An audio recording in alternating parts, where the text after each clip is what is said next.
of WGN Sports.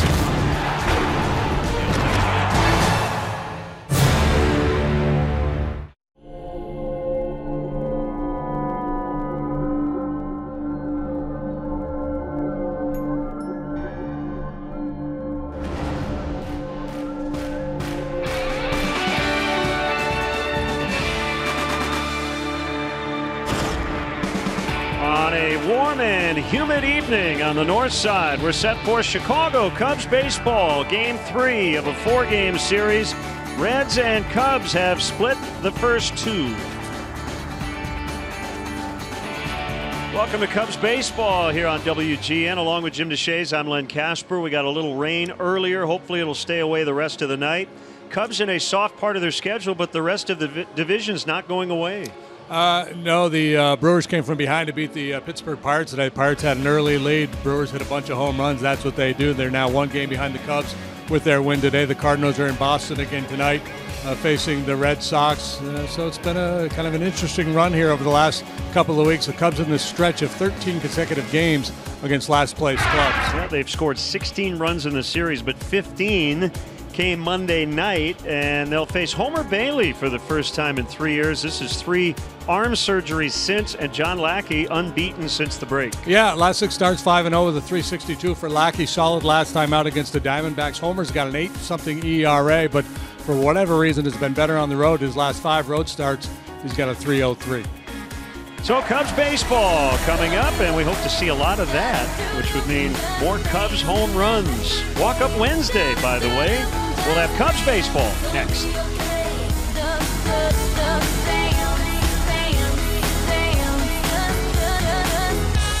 When I come through on the dance floor, checking out that catalog.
Chicago Cubs baseball is brought to you by Budweiser, America's other national pastime. This Bud's for you. Honda, great deals are waiting for you now at your local Honda dealer. State Farm, here to help protect the things you've worked really hard for with home and auto insurance. Xfinity, Xfinity X1 will change the way you experience TV. Ford, inviting you to visit your local Ford store or buyfordnow.com. Wendy's, choose a junior bacon cheeseburger or crispy chicken BLT in the 4 for $4 at participating locations for a limited time. First Midwest Bank, connect with a momentum maker today. Your Chicago area and Northwest Indiana Lexus dealer. And by Southwest Airlines. Yes to low fares with nothing to hide. That's transparency. World Series champions Chicago Cubs baseball in sparkling high definition is brought to you by Xfinity. X1 from Xfinity will change the way you experience sports. Let's take a look at Brian Price's Reds lineup. 50 up, 70 down, fifth place in the NL Central. Hamilton picked up stolen base number 50 last night. Cozart, you see good numbers against the Cubs, an all-star this year for the first time. Joey Votto looking to tie a modern major league record. More on that coming up. Suarez will be in the cleanup spot. No Adam Duvall tonight. Scooter Gennett will get the nod in left. Jesse Winker in right. Jose Peraza starts at second, and the battery, Barnhart and Bailey, 8 and 9. Cubs defensively, Kyle Schwarber left field. Ian Happ gets a start in center tonight. Jason Hayward, where you always find Jason Hayward, or almost always anyway. Chris Bryant, Javi Baez. On the left side of the infield, Ben Zobrist back in the starting lineup after a couple days out of the lineup with a little bit of a stiff neck. Anthony Rizzo's your first baseman. Alex Avila behind the plate. And our Blue Cross Blue Shield starting pitcher is John Lackey. Choose Blue Cross and Blue Shield of Illinois, the card to carry through it all. The big right-hander is on a very nice roll. He's won 5 in a row. He's 10 and 9 with a 4.82 earned run average as he takes the mound for the 23rd time this year. 6 and 5 lifetime against the Reds. He has split 2 decisions against them this year. Faced them back in April, then again in May. Ryan Blackney is a plate umpire. He has been working the minor league circuit since 2006 and getting some big league reps along the way. Conroy, Culpa, the crew chief, and Hudson around the bases. Got some rain earlier. Tarp was on the field. It's a little pea soup like as we get started. Very humid, but we're starting on time. Mentioned the Brewers a winner today over the Pirates. Cardinals have an early lead in Boston. Cubs won 15-5 Monday night and dropped a 2-1 decision last night. Here we go. Lackey to Hamilton, and he bunts through strike one. Yeah, very atypical Cubs-Reds game last night for 2 reasons. One, the Reds won it. They haven't done a lot of that against the Cubs the last couple of years. And 2, it was low scoring. Usually a lot of runs go up on the board. That's a base hit to right. And he's going to have a double. Not a lot of guys would have 2 on that one, but Billy Hamilton. And again, we said it last night, maybe the fastest guy in baseball. Yeah, that's a fun competition right there. Billy Hamilton's speed against Jason Hayward's arm out there in right field. Hayward got to the ball in good shape. He has the big arm. A lot of guys aren't going to try him, but there's nobody in the game that's going to shut down Billy Hamilton. And at some point, he'd probably be looking to try to steal third base. He's done that 11 times this year. We're going to get a lot of Hamilton this week, huh? Yeah. I understand. Yeah, got the Reds player, and we got the show coming up this weekend. Very nice. So a leadoff double. Here's Cozart. And he looks at ball 1. I don't have the lead or anything. I'm one of the background guys. Lackey trying to win 6 consecutive starts for the first time in his major league career. 3rd time he's faced the Reds this season. 1-1 with almost 6.5. We've talked a lot about this Reds offense. They can do some damage. Yeah, they've got some firepower.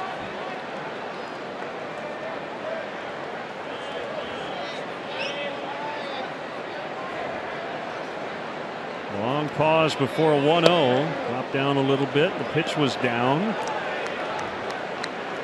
Obviously, their home ballpark is very hitter friendly, so that influences the numbers somewhat. But still, it's a very deep, very talented lineup with a lot of power. Adam Duvall, one of their sluggers, not in there tonight.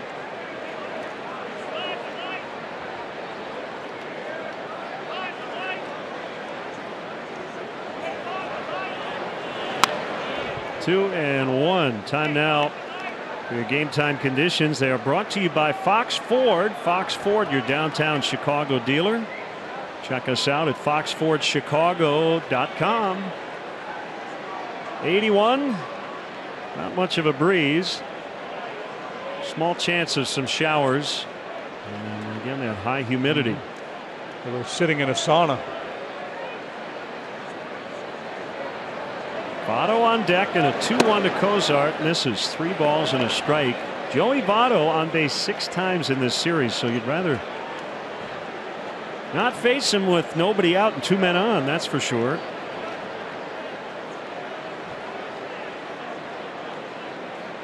Well, this recent run that Lackey has been on, fueled by a couple of things. A little more life on the fastball and real good slider. He's been leaning heavily on that slider over the last handful of starts, and it's been a very effective pitch for him.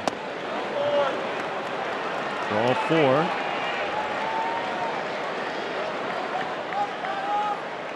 Time now to see who's got momentum, brought to you by First Midwest Bank. First Midwest Bank, connect with a momentum maker today. This is essentially the modern day record.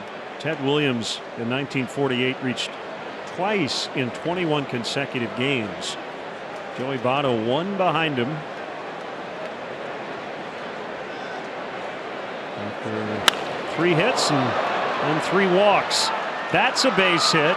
Hamilton stopped by Billy Hatcher. He probably would have scored, but I think Billy's thought is nobody out. I'm not going to take an unnecessary chance, and they're loaded.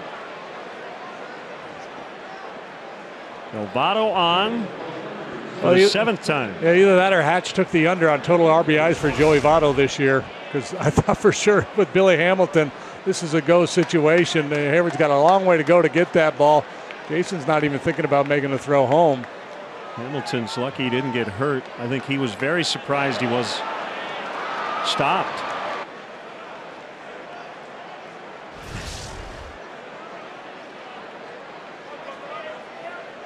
So the first 3 have reached double, walk, single.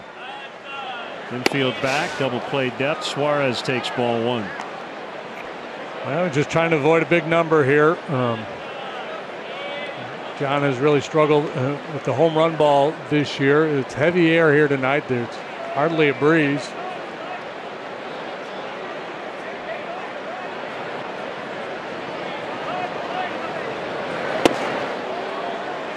Taken for ball 2. Yeah, Suarez is a tough assignment here. He's a dangerous hitter. He's hit 20 home runs. He's also a very patient hitter. Not Votto patient, but he'll take his walks.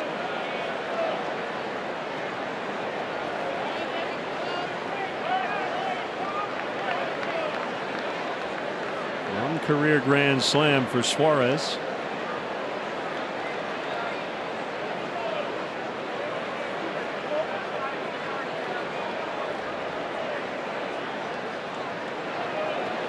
And the pitch hit pretty well, and it'll be caught right up against the vines by Happ. 2 runners will advance. Hamilton scores. Cozart to third. It's 1-0 Cincinnati. Sac fly for Suarez.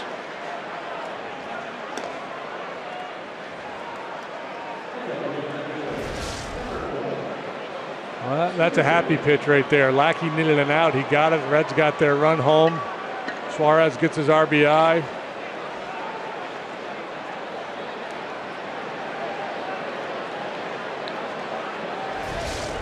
Hamilton could have come home on his hands and knees. Well, Scooter Gennett, who had the game-winning sacrifice fly in the 8th inning last night.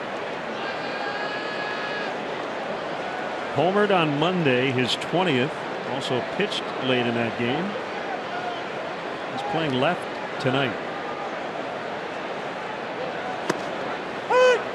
Strike called.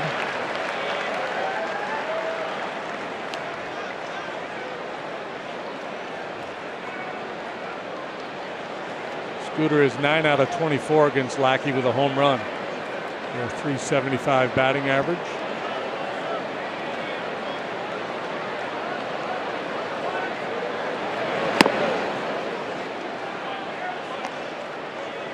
Cubs got a brilliant 6-inning performance from Kyle Hendricks last night.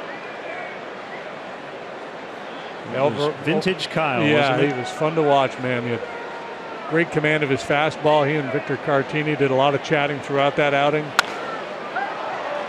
In the left, Cozart's going to tag the ball, not that deep. Schwarber makes a catch. Cozart's going to try to score. He is out. That'll end the inning. Brian Price wants to make sure, as all managers do, but Kyle Schwarber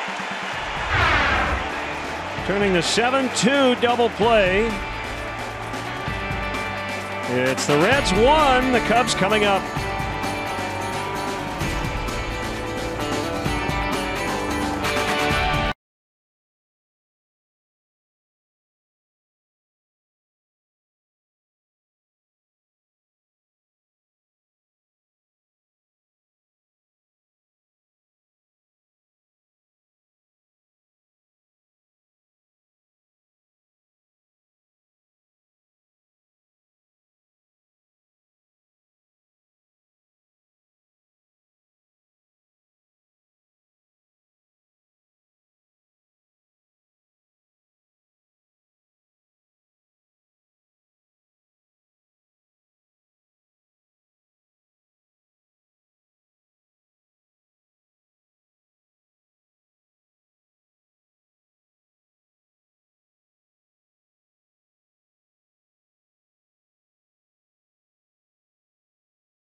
Last 2 days out of the starting lineup due to neck stiffness, but he's in the leadoff spot. Schwarber's done some nice work, especially since coming back from Iowa. His OPS is up over 900. Chris Bryant, Anthony Rizzo, veteran catcher Alex Avila batting 5th. Ian Happ is in center. Hayward batting 7th in right. Baez is shortstop, hits 8th, and John Lackey 9. Scooter Jeanette plays left field tonight. Billy Hamilton center. Jesse Winker is in right. It's a good defensive group, this Reds team. Suarez, Cozart, Peraza-Votto, third to first. Tucker Barnhart, one of the better defensive catchers in the game, is behind the plate. And there's Homer Bailey out there. First time the Cubs have seen him in 3 years. 31 years old, 6'4", 223. Some pretty ugly numbers. He's made 10 starts since coming off of the disabled list after a handful of rehab appearances. He's had some decent games. He's had some real ugly ones. A career high 10 runs allowed 2 starts ago at home against the Cardinals. Last time out 5 innings, 2 runs in Milwaukee. Reds ended up winning that ball game 11-10. Zobrist came off the bench late last night, walk and an RBI single, and there's a base hit. So 3 trips, 3 reaches in the series. I saw the numbers. Opposing batters hitting .356 against Bailey. Right-handed batters .413. I was looking at breakdown of his pitches, though. You would think, okay, all the surgeries. You look at the ERA, he's coming back from injury. Well, must be the velocity's down. That's not the case. His velocity's been at or above where we used to see it. Same kind of mix: fastball, splitter, slider, and curve. Kyle Schwarber batting second, highest in the order since he came back from Iowa. An opposite field single. Cubs have 2 on, nobody out. They'll try to answer back. Yeah, 2 guys, nobody out for one of the hottest hitters on the planet.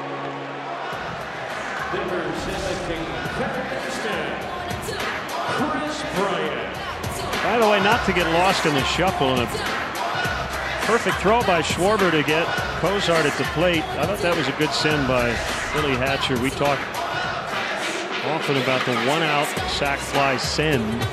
Everything had to go right for the Cubs to get him, and everything did go right, but it doesn't always. Yeah, it was a real nice pick on that second hop by Avila. That was a big key, and that's the second guy Schwarber's thrown out this week. Inside on Bryant. Homer rushing that one up there at 95 miles per hour. Here's Kyle. Good strong trouble. Watch the pick here on the second bounce. Yep. And you know you're kind of running out of time. You got to handle that hop and make the tag. Great concentration.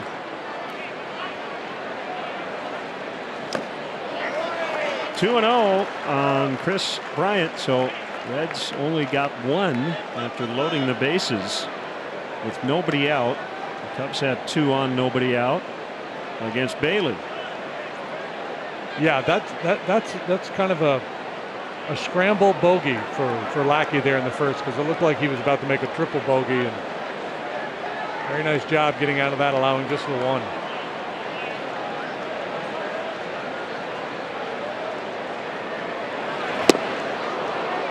Two and one. Time to check out our Lexus Run Predictor, brought to you by your Chicago area and Northwest Indiana Lexus dealer. Bryant snapped an 11-game hitting streak last night, but he did walk and has been on base 17 times in his last 24 plate appearances.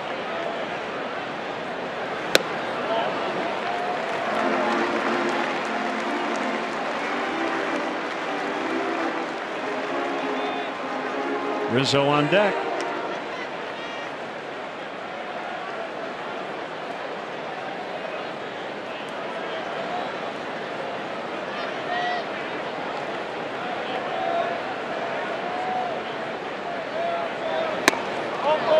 Ball 4, they're loaded. Wow. That was a good pitch. The native of LaGrange, Texas, telling the home plate umpire, you got that one wrong. Probably not as harsh as Ian Kinsler, who told Angel Hernandez the other day that he had to find a new job. See that story? It's pretty I did. harsh.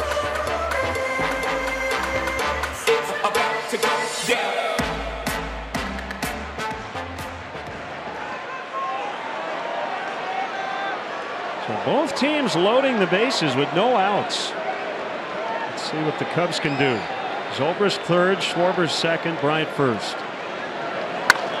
Rizzo in the air, well hit. It is a grand slammer. 4 runs on 1 swing, and the Cubs have the lead. Oh, you got to dance extra in the bullpen for a grand slam, boys. 2 of either meat.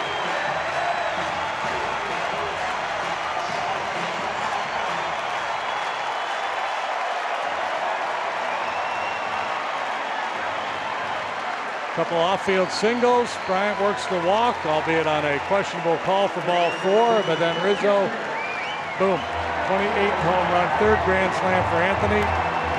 Brings it up to 80 runs driven in.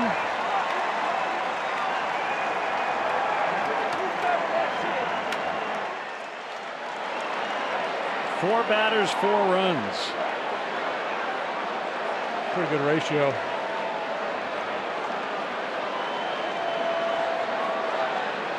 Bailey tries to regroup. Avila smacks one foul.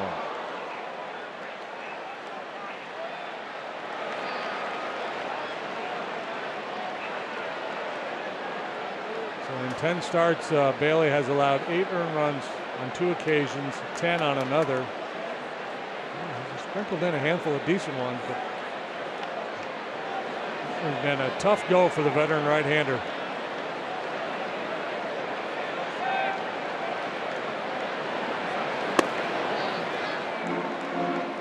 Take a look at the Southwest Airlines. How far did it fly? The distance of that home run for Anthony Rizzo, 386. wonderful Jaws-like feet. Go to WGNTV.com/contest for a chance to win round-trip travel for 2 on Southwest Airlines. Predator didn't wait around. 1-1 is a strike on the inside corner. Avila didn't like it. 1-2.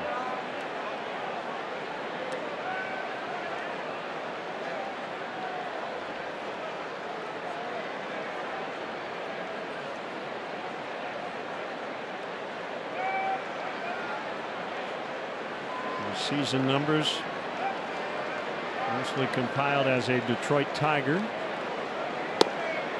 And as he strikes out, that's the first out.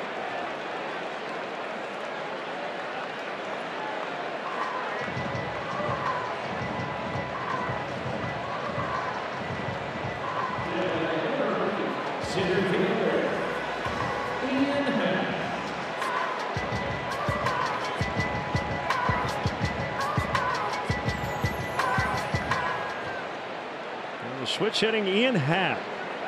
Pinch hit homer on Sunday. Hit by a pitch off the bench Monday. Struck out in the pinch last night. Playing time a bit more infrequent as of late. Just his 8th start in the last 19 games. Joe doing what most managers would do with a struggling young hitter, trying to limit the exposure, trying to give him favorable matchups, try to get him going a little bit. Talked recently about how streaky he's been. He's hitting just .192 over his last 21 games.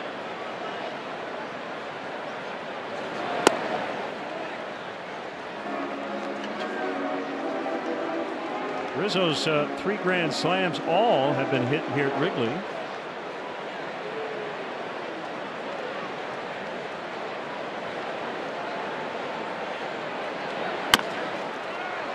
Chopper played by Peraza to get Happ. 2 down. We'll bring up Jason Hayward.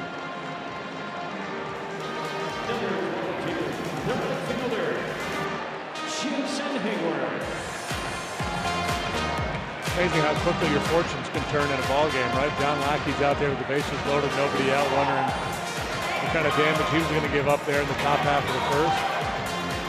Now it's just the 1. Now he'll take the mound with at least a 3-run lead in the second.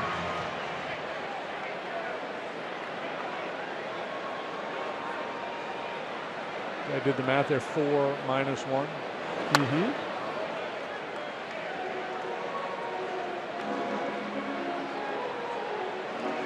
Things can change quickly. And tonight, here in the first, they have.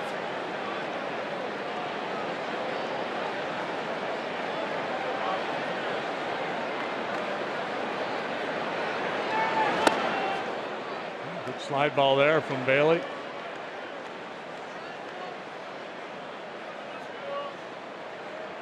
And then in the big league since 2007. He's only made 18 starts over the last 3 seasons. 2 career no-hitters behind Bailey. Yeah, he got hurt right after they signed him to a big multi-year contract. He's been making lots of money, but just trying to get healthy. 6 years, $105 million. It was in February of 2014. That season ended in early August due to a flexor mass injury that required surgery.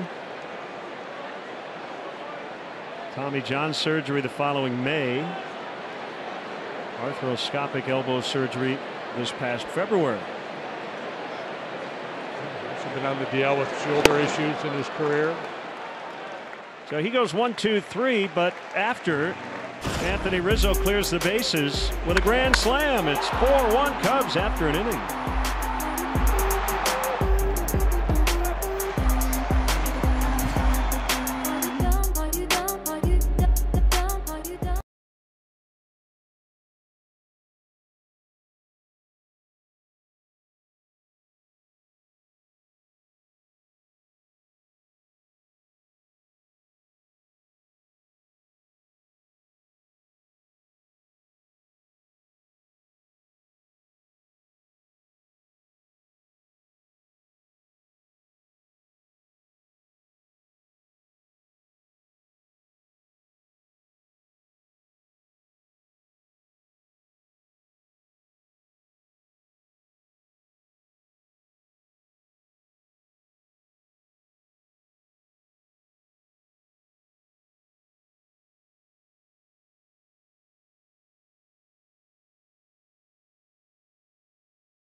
Did Stanton hit a home run today? That's kind of the question every day. That one's not going to go.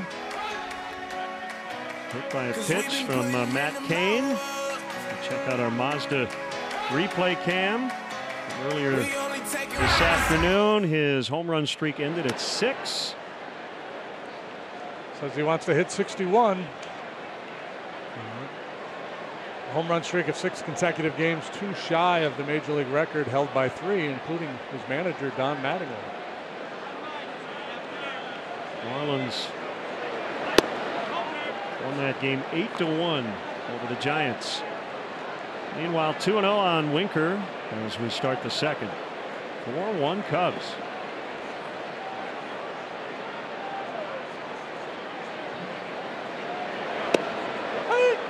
It's a strike.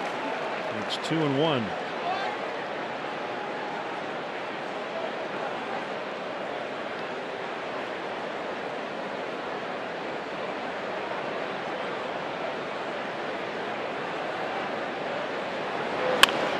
And a base hit to center.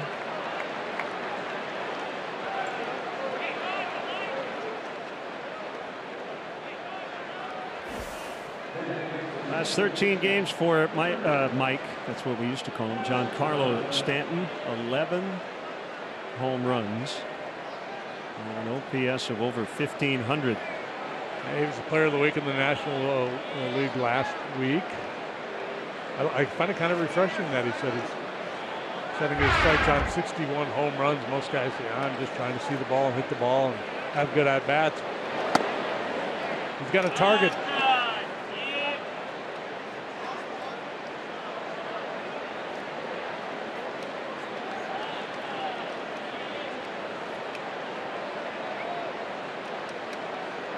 Jose Peraza getting the nod at second base. Takes off the outside. 2-0. Lackey behind again. This is a guy that Brian Price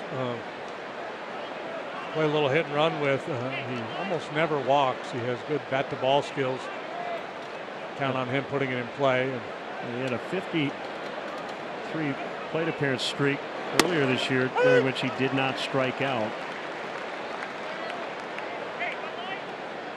Which normally is the kiss of death. Yeah. Well, if they're thinking about it, this would be the time to do it. 2-1 count.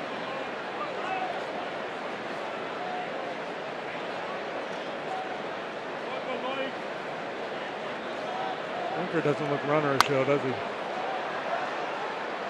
body language said, I'm not going anywhere.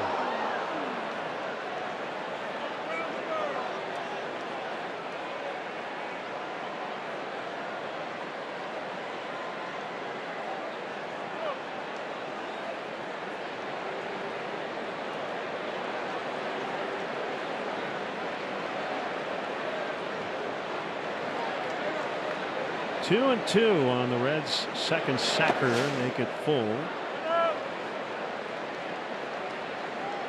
Being economical would really pay off for the pitchers here tonight. I mean, it always does, but especially on a night like tonight, it's the kind of humidity that really will suck the life out of you.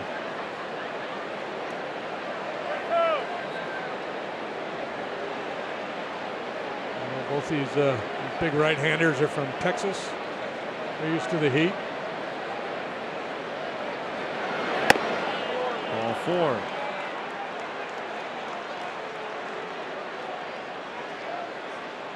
Well, this feels like 4:30 on the Kennedy right now, doesn't it? Tons of traffic. Traffic on the 5s brought to you by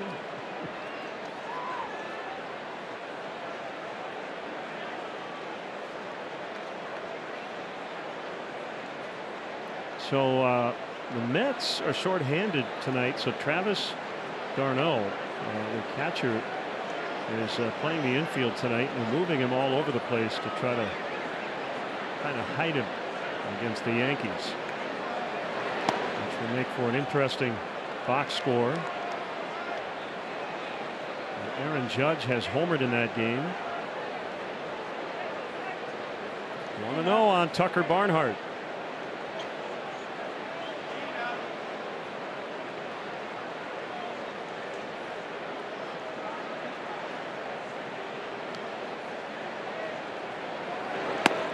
outside, 2-0. So Asdrubal Cabrera tonight. Yep. Stats pass box score. His defensive position: second, third, second, third, second, third, second, third, second, third, second, third, second. And Darno's done just the opposite. So he keeps moving to one side or the other of the infield, I assume, where the Mets think and hope the Yankee batter will not hit the ball.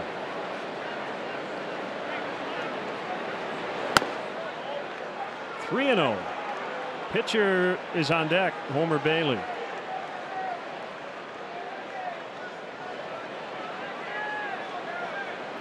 One pitch away from our third consecutive bases loaded, nobody out situation.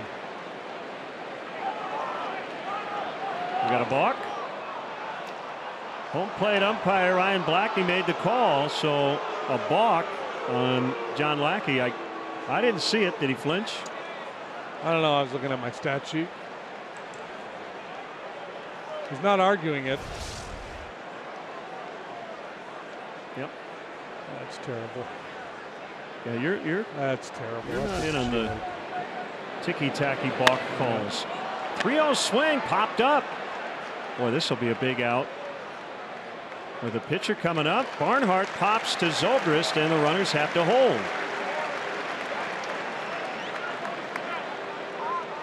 That's the kind of result. 3-0, second and third, nobody out. Yeah, you got a pitcher on the going to beat up something in the dugout. Yeah, you got a pitcher struggling to throw strikes in the dirt. Yeah.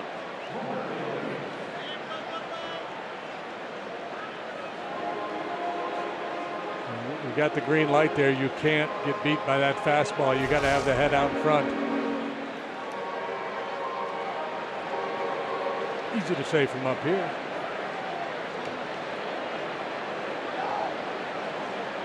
So here's Bailey.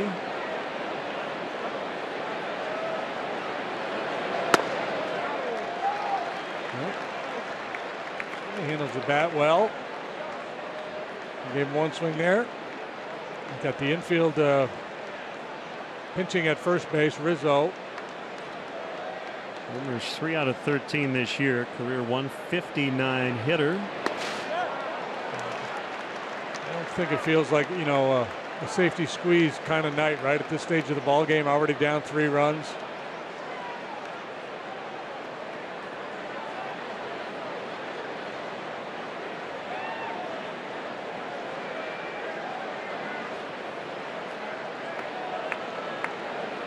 Two strikes on the pitcher.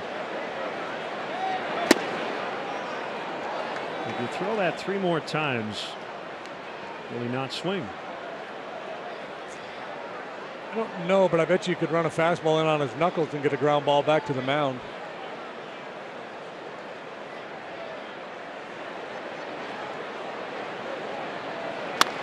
There's a ground ball. Rizzo will fire to the plate. Out at the plate. Second red to be nailed at home.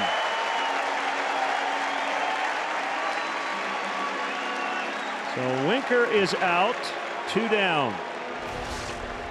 And Anthony, who was in earlier, had actually backed off a little bit, but he got on this ground ball in a hurry, slings it home. Avila with the second good play at the plate. The go on contact situation for the Reds. Again, they force the Cubs to make a play, and the Cubs do. There's Schwarber and Avila, and now Rizzo and Avila. He got a little Houdini working here tonight. By Peraza. Well, he was at second. I was thinking he was at first. So first and third for Hamilton.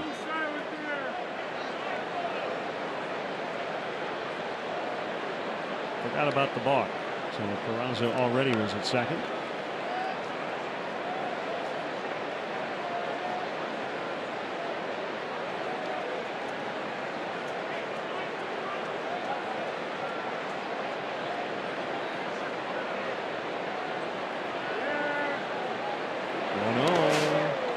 One and one.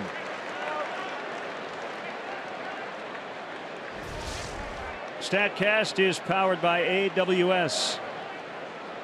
To me, it looked like Winker was a little flat-footed, and that ball was put in play. Well, that could certainly be the difference in a bang-bang play like that.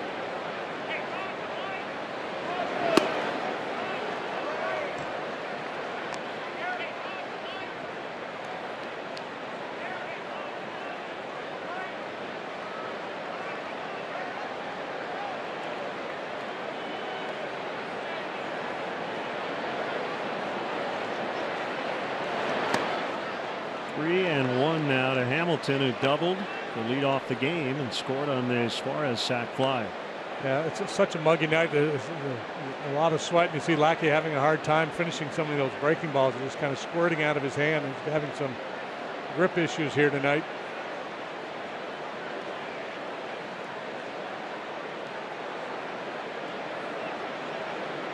He needs to get a grip.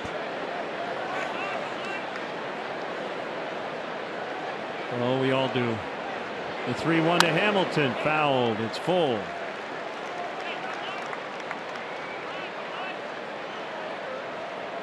And a night like tonight, you run out of places to go. You know, you start with you're wiping your hand on your uniform pants to keep it dry, and then those are soaked through your jersey. Rosin bag could help a little bit. Sometimes it's a real sweaty, real hot night with a lot of moisture on your hand. The rosin bag just gets kind of gooey. Daly takes off on the 3-2. It's outside and the bases are loaded. So now he'll have to deal with Cozart. And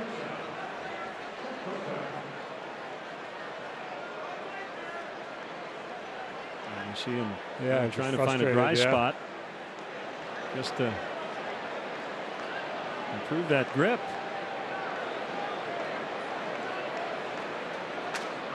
And he doesn't use his changeup much. It's, you know, a changeup doesn't require the same. You're not spinning the ball when you throw your changeup, so it might be a little bit easier pitch to execute. But a guy like Lackey, who relies so heavily and really has so lately, as I mentioned, on that slider, that's extra frustrating.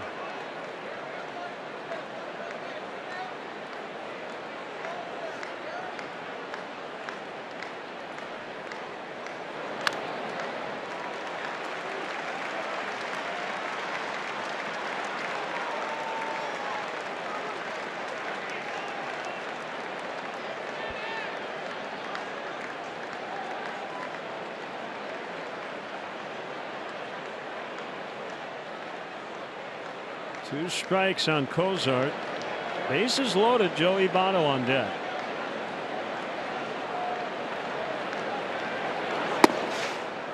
One and two.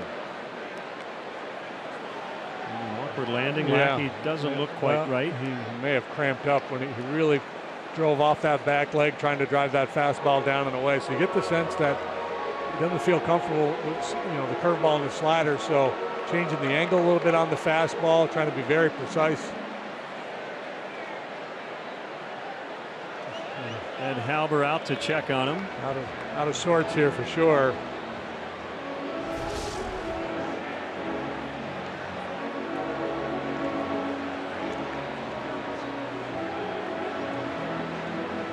Slip on that landing foot.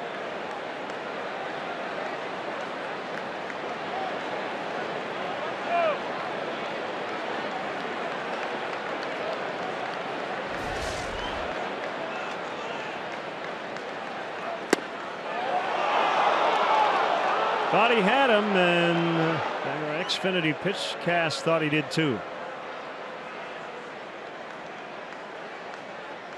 2-2.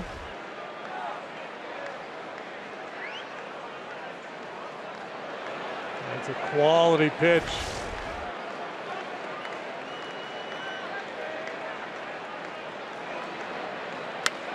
Pulled foul.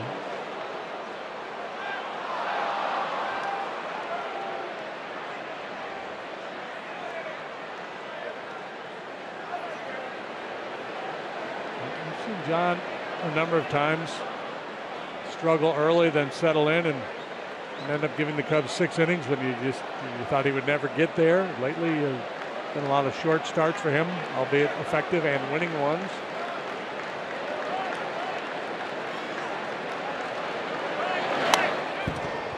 Just feels like a night where neither one of these guys is going to be able to last very long. Yeah, you call these conditions lethargic. Really saps your energy. Yeah, have these long innings like this.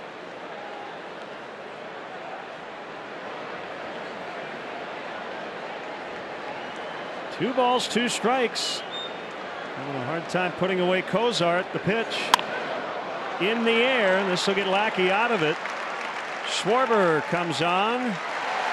It's 4-1 Cubs after an inning and a half.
With that fellow there, Joe Madden. Log on to WGNTV.com right now.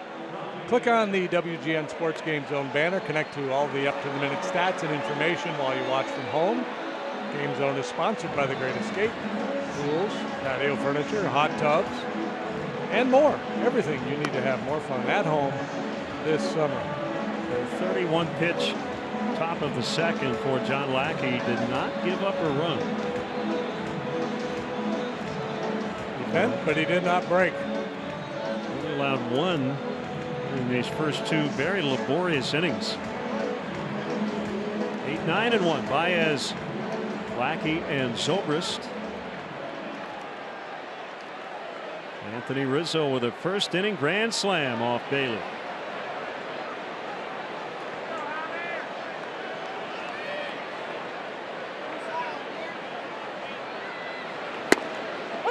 It's a strike.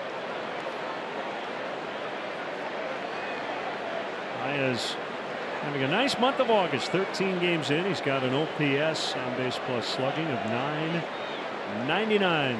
Yeah, kind of hiding down there in the 8th spot in the batting order. Putting middle up of the order numbers up.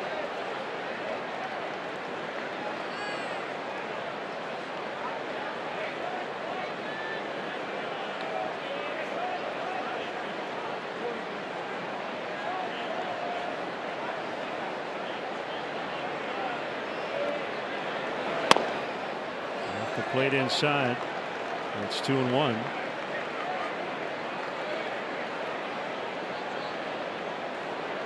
Bailey was the first-round pick of the Reds. He's from LaGrange, Texas, between Houston and Austin.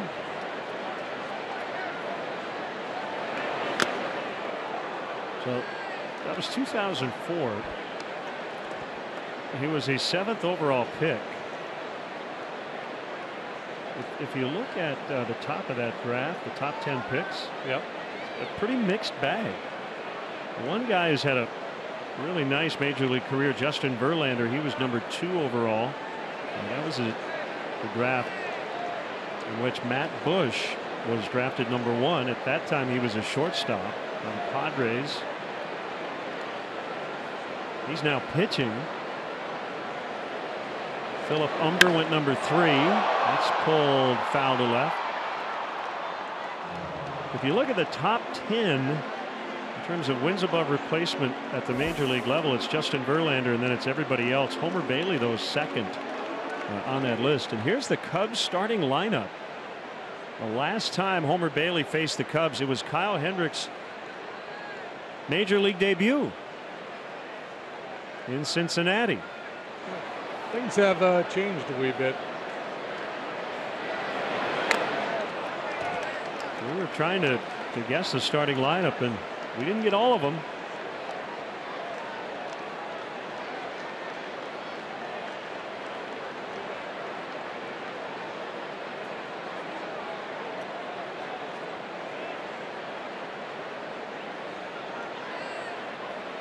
Well, that game July 10th.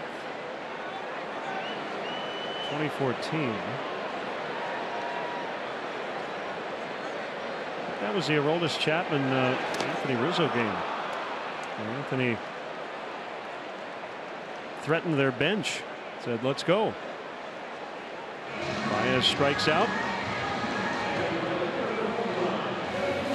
Tomorrow we play a matinee. First pitch will be at 1:20, and up to the first 10,000 early arriving fans will receive a starting Aces bobblehead presented by Las Vegas. How about that? For more information, visit Cubs.com. Thank you, Las Vegas. Rotation has been pitching like Aces here in the second half of the season.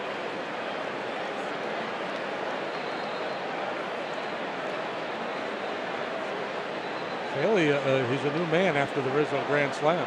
Punched out 3 of 4. He's throwing 95 miles per hour.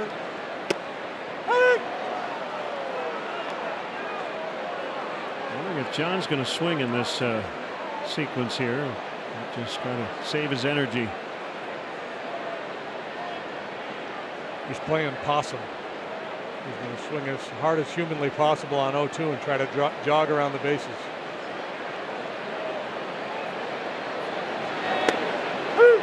Strike 3. Or not. Send us your Cubs selfies. Hashtag Bud Fridays on Twitter. And just remember, Groove is in the heart. Occasionally is in other places, but that's what makes its off-season home. Now Zobrist, who singled and scored on the Rizzo Grand Slam in the first. Groove is in the heart of a lot of baseball fans. Don Baylor's nickname, Groove, passed away recently. Strike in her third.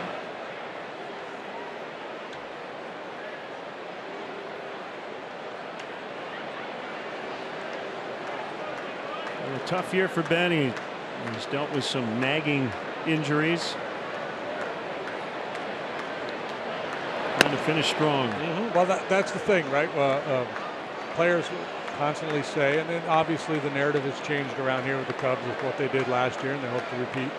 But for the most part, when you talk to baseball players in spring training, to a man, they will say, "We just want to be playing meaningful games in September." That is certainly going to be the case.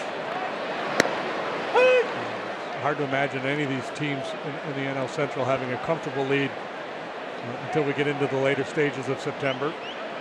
So yeah, I mean, even if you've had a tough year, there's still plenty of opportunities to change your personal storyline with some late season heroics. Well, how about the guy on deck? Yeah. Yep. He thought he was done for the year, and he ended up being one of the World Series heroes. I'll just never forget the idea of keeping an eye on an Arizona Fall League game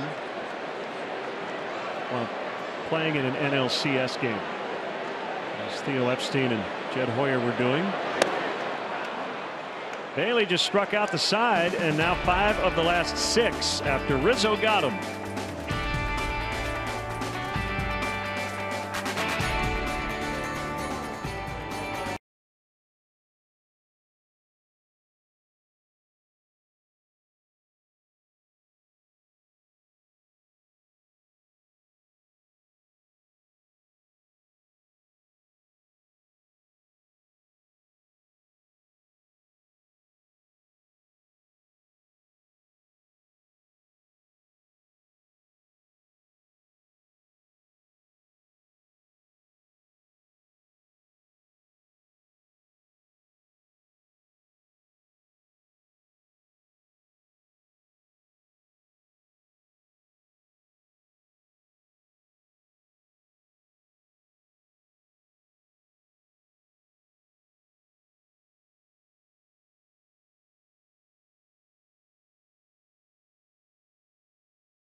Subway third inning triple play promotion. Text Subway to 97999. Do it right now, and the 300th texter will win a $30 gift card to a Subway restaurant in the Chicagoland area. Subway, so much sandwich.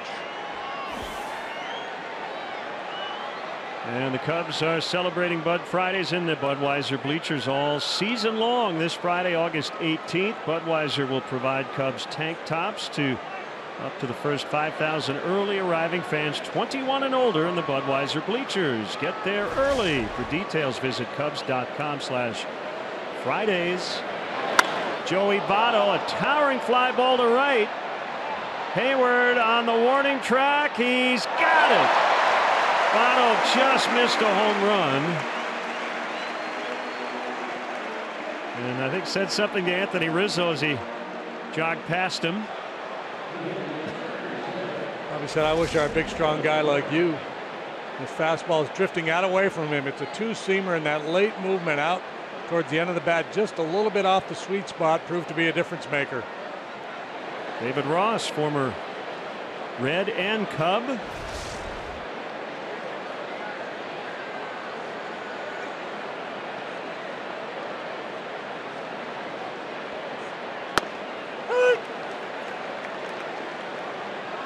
Strike on Suarez.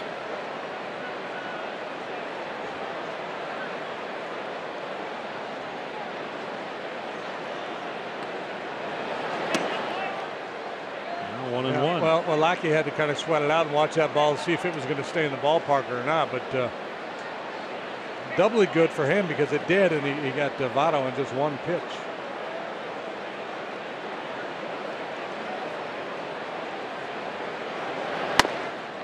Good life on the fastball, top of the zone.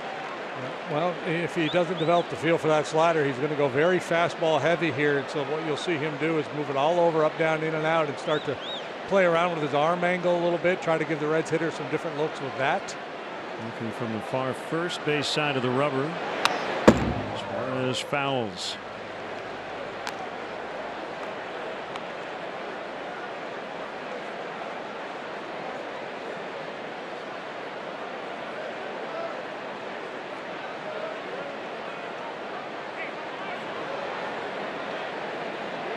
Looking to match his win total from last year. He was 10-9 last year, 11-8 in his first year as a Cub.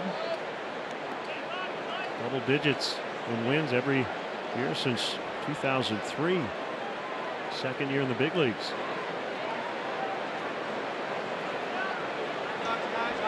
Yeah, and every full season he has pitched in the big leagues.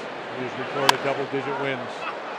High fly left center. This is Schwarber's chance. He's got it. You know how to save a life? Hands only CPR can literally double or triple survival for someone who has suffered a cardiac arrest. Earlier today, Cubs front office staff trained with volunteers of Illinois Heart Rescue on the proper techniques to perform CPR. For more information on CPR training, visit IllinoisHeartRescue.com or ILikeCPR.com.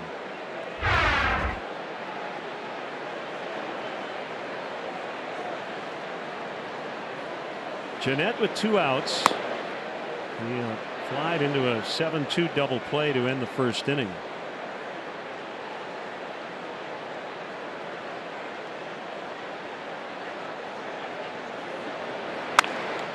And a base hit. Scooter scoots one into right. Bring up Winker.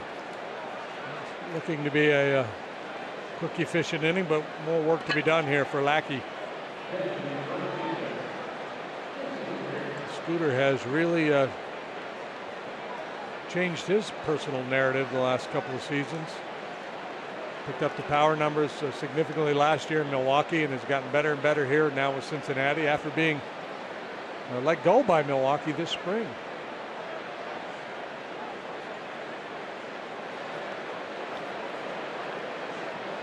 From an extra man to a pretty solid everyday player.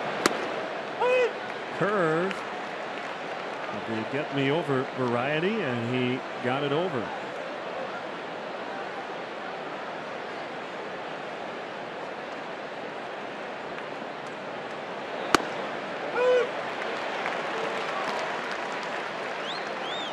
Slider 0-2.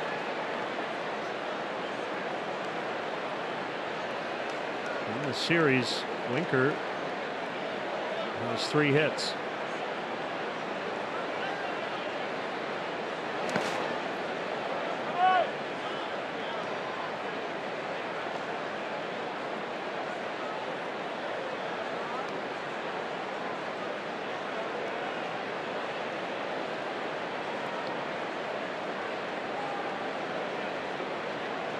All the runs coming in the first inning.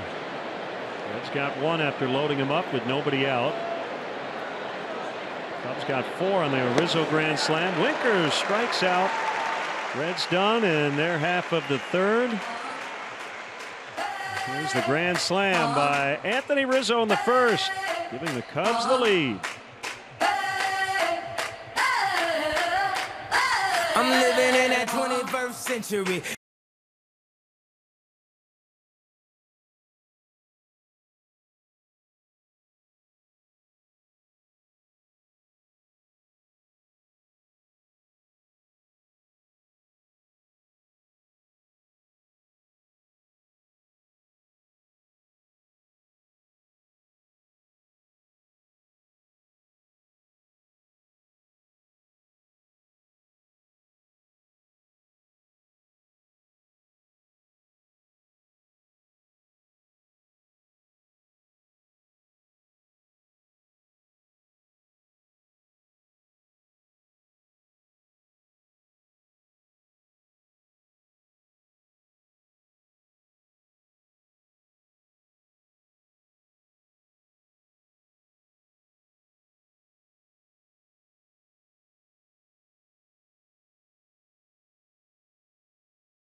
Cubs blog at WGNTV.com, presented by Nationwide's Jeff Vukovich. Go to jeffvuk.com or follow him on social media. Nationwide is on your side.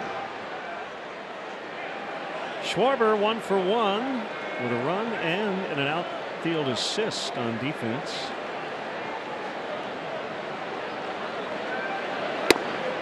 Definitely in the hunt for one of our 3-star selections, but there's a lot of baseball to be played. Homer Bailey, kind of interesting. After the grand slam, it's like a light went on. He's throwing the ball well. Schwarber made a visit today to the Chicago Fire Department Engine 112. A meet and greet. Had some lunch, signed autographs. Also delivered a new 65-inch television and PlayStation. Oh, so he's already their first star. He is he's the son of a decorated police chief. Nice going, Kyle.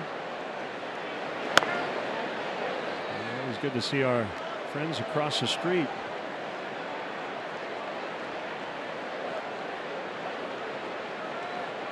Kyle's Neighborhood Heroes campaign honors and assists first responders by providing essential tools and experiences that improve their quality of life and help them better serve their communities.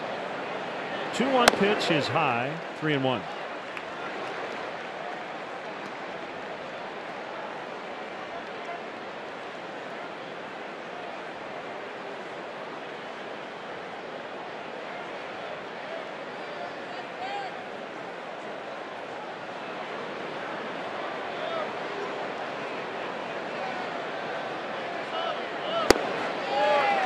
They walked him. Lead off free pass. Hi, guys. We're just hoping you guys have a quiet night and just settle in and watch some baseball. Chris Bryant. Joe was asked why Schwarber in the 2-hole tonight, and he said, well, as I looked at my lineup and who I wanted to play tonight, I didn't see a better option. He really liked the at-bat Kyle had off the bench in the 9th inning last night. Got himself a knock, ended up scoring the Cubs' lone run in the ball game. Swing and a miss. Chris and his wife Jess made a visit today as well. Advocate Hospital in Park Ridge.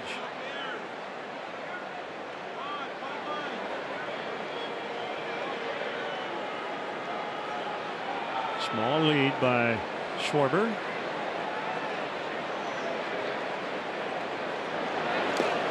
In the dirt. The Bryants made the surprise visit today. Kids there did not know which Cubs player they would be meeting. Oh, that is wonderful. Pretty awesome. Yeah, good work. I'm told there were a few marriage proposals made. But Chris is taken.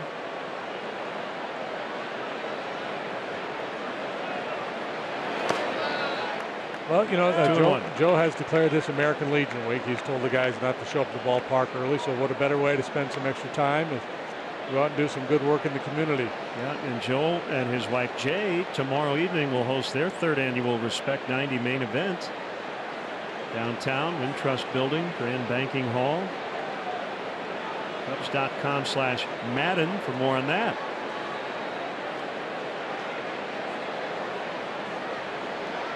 Bailey will fire over as Schwarber draws a throw.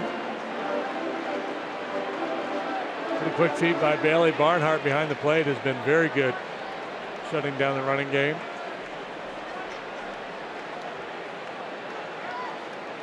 Well, he was outstanding last night too, just the way he was bouncing around, blocking balls. Very athletic back there, former infielder.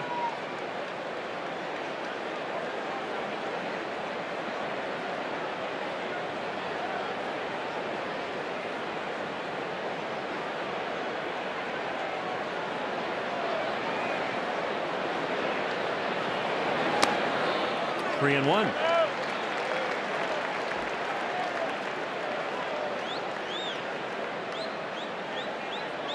This is where it was last time between these two, and Bailey threw a pitch over the outside part of the plate. Looked like a good pitch, but it was called a ball. Chris took the walk and then jogged around the bases after Anthony hit it in the seats. Irv Huber watching tonight. On his 86th birthday. Happy birthday, Irv. Bounce to third. They'll get one. They'll get them both. They go around the horn. 5-4-3.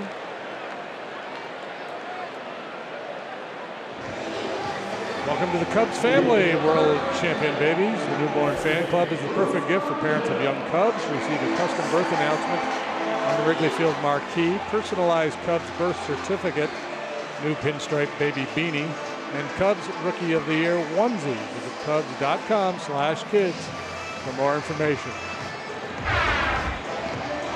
Ed Hardig tells us Rizzo's grand slam is the 3rd in franchise history by the Cubs' 4th batter of the game. Both were at Wrigley Field.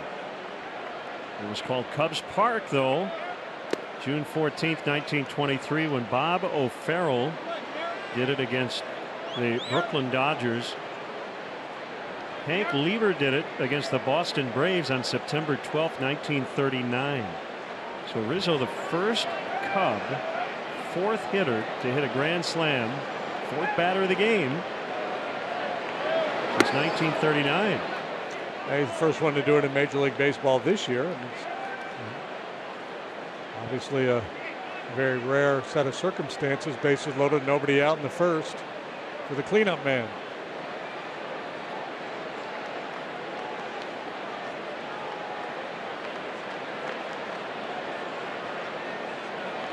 Here comes Bailey's 2-0, and Rizzo missed it.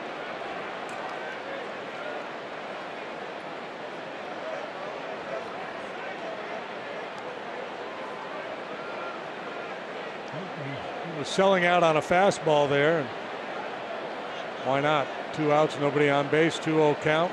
Not a bad time to cheat. Hit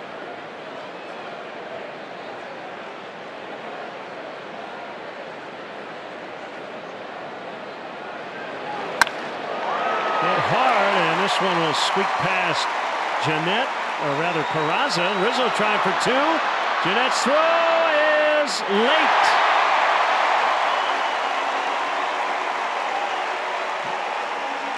We've been raving about Chris Bryant's work on the bases lately, and here's Rizzo. He doesn't have Bryant's speed, but he is a good base runner, has a sense of daring, and he's got very good awareness. This is a time where it's certainly worth the risk to try to get to second base, with with 2 outs in the inning, nobody on. It was Hamilton who made the throw, and nice job by Anthony to slide toward the inside of the bag.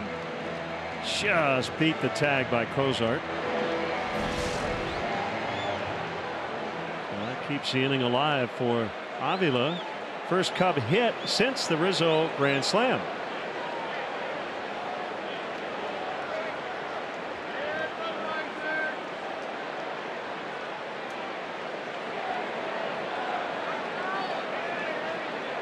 Each team with 4 hits.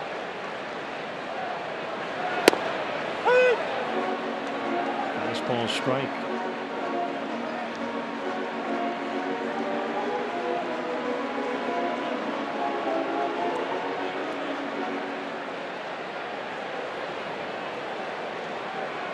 .276 this year against right-handed pitching. All 13 of those home runs you just saw coming against righties. He's hit 2 since joining the Cubs.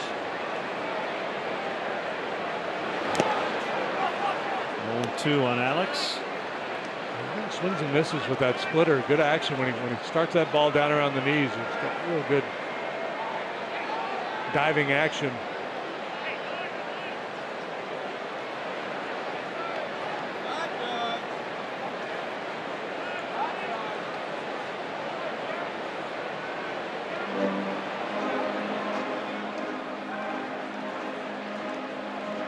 Bailey's no-hitters. September 28th, 2012 at Pittsburgh, and then July 2nd, 2013 against the Giants. And if you look at the chronological list of Major League no-hitters, those are right next to each other. So he threw the final no-hitter in baseball in September of 2012 and the first no-hitter of the following season in July.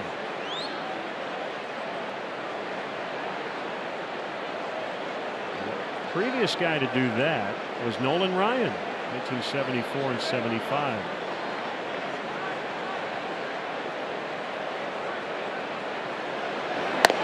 There's also a guy named Johnny Vandermeer who pitched for the Reds long ago. Threw 2 in a row.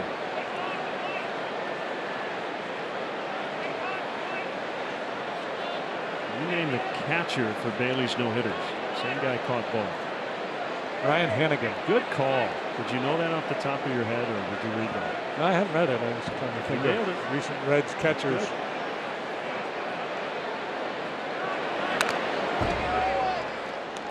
Time for a Ryan Kelly home field facts. Ryan Kelly, the home loan expert.com. So Bailey likes his mound, but facing a much different looking lineup than the last time he pitched here. Yeah, most of the current Cubs have not faced Homer Bailey. Career-wise, he's 5-2 here with an ERA right at 3. He's made 8 starts. Well, making 9 with tonight.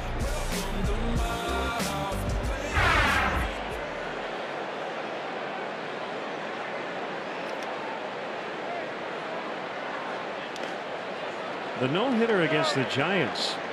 I don't have all the details, but remember Joey Votto made a really smart play. It was like, I think Buster Posey hit a ground ball.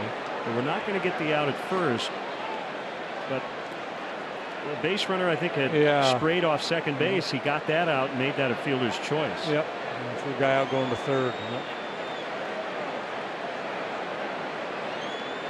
This feels like every no-hitter has one big defensive play.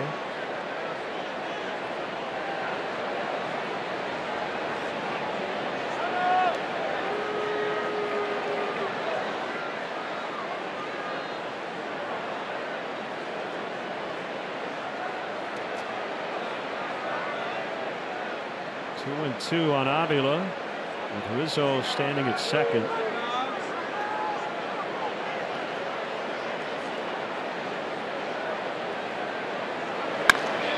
Driven deep to left. Jeanette's back on it, and it is off the wall. Rizzo scores. Avila will have a single. That ball banged off the door out there, right back to Jeanette. So a long RBI single, and it's 5-1.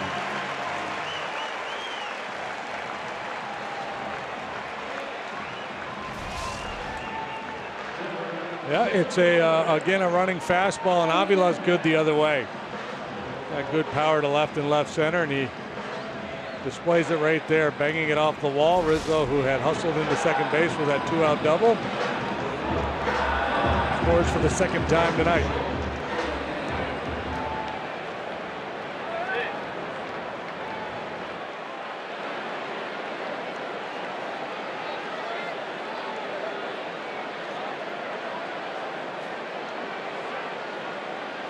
For Alex, that's his first hit of the series.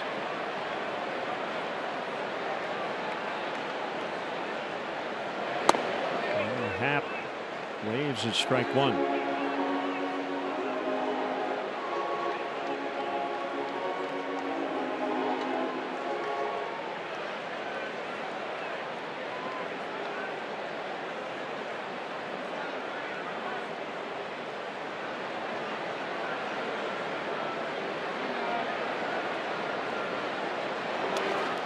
Gets past the catcher Barnhart and is going to roll for a bit. And Avila advances one.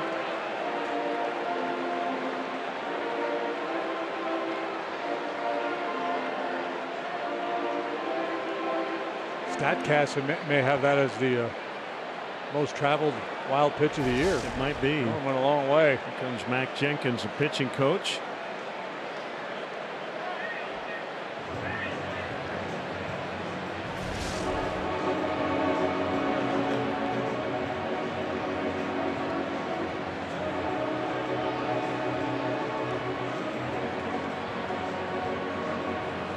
Red starting pitchers having a miserable year. Rotation ERA up over 6, the highest in the history of this fine game. They've had a lot of injury problems. They've been running out a lot of inexperienced pitchers.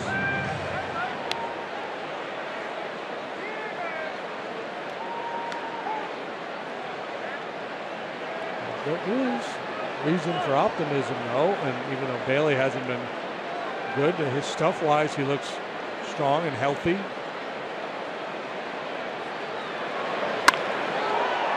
Bounce to Votto, and he will beat Happ to the bag to end the Cubs' third. Double, single with 2 outs, and it's 5-1.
choose a junior bacon cheeseburger or crispy chicken BLT in the 4 for $4 at participating Wendy's for a limited time. Peraza will lead it off. Alex Avila with a 2-out RBI single. 5-1 as we play the 4th inning. He has yet to work a 1-2-3. There's a called strike.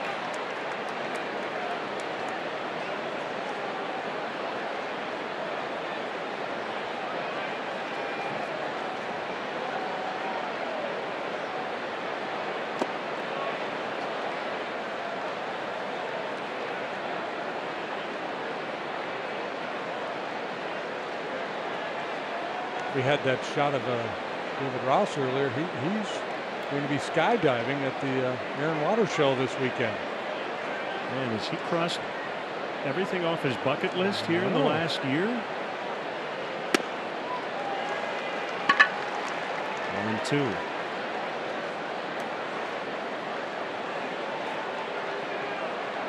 I think it's going to be a tandem jump, I assume. I'm assuming he's not just jumping out and playing solo.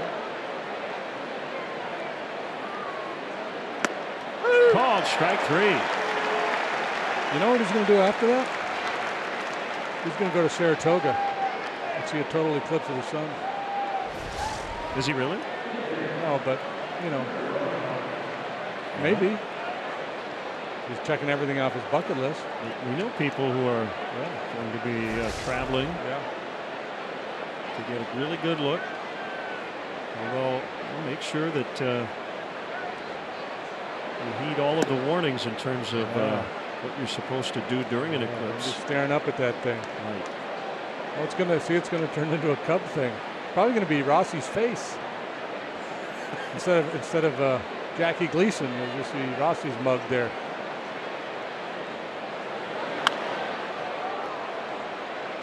No, he's going. I'm sorry, I botched the lyrics. I was trying to quote the Carly Simon song. He's going to go to Nova Scotia to see the total eclipse of the sun. He's going to go to Saratoga, and his horse is naturally going to win. Oh, okay, gotcha. Good try. Yeah. Barnhart bounds to first. That'll go 3-1.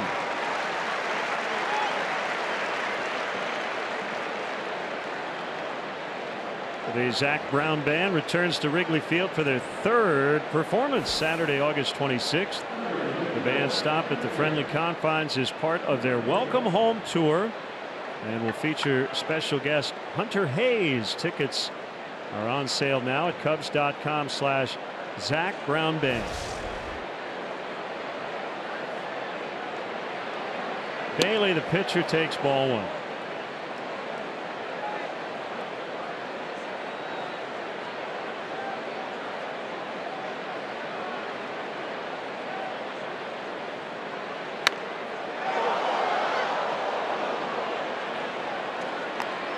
We'll do it in Cincinnati. I recall years ago we played the ZZ Top song during one of Bailey's at bats.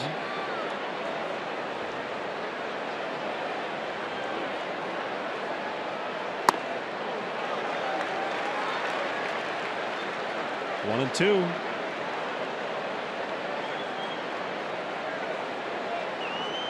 Is that an arrow tattoo he has running along his forearm? Just a scar from one of his many surgeries. 5-1 Cubs.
Plays are powered by Xfinity. A couple of Reds thrown out at the plate.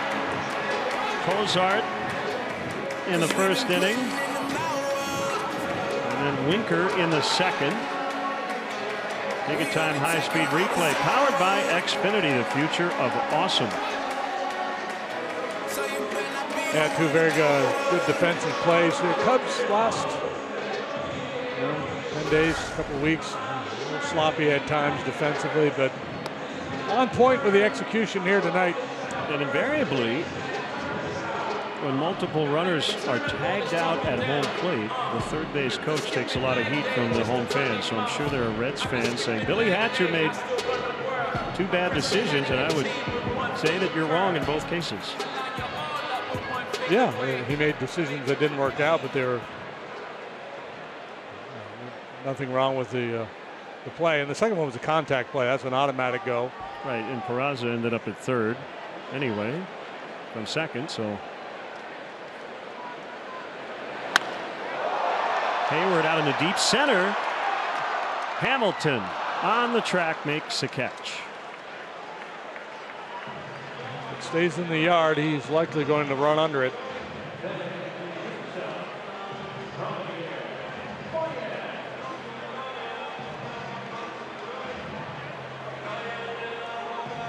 There's Baez, who struck out his first time up.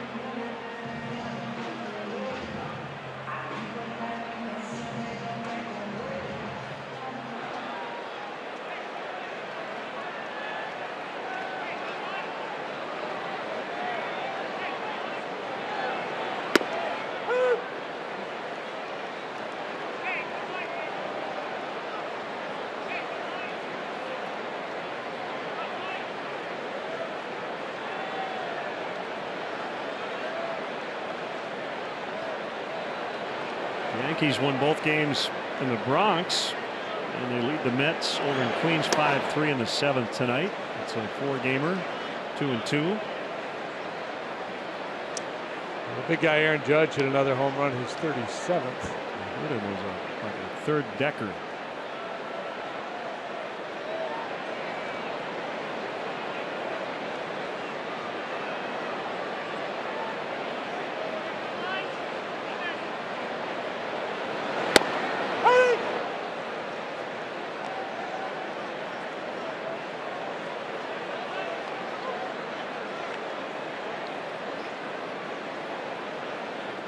Contreras on the DL, trying to become baseball's best cheerleader. That's all you can do for these next couple weeks.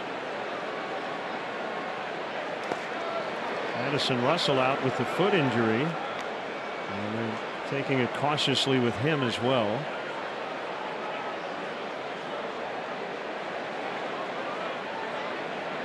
No fun to sit out.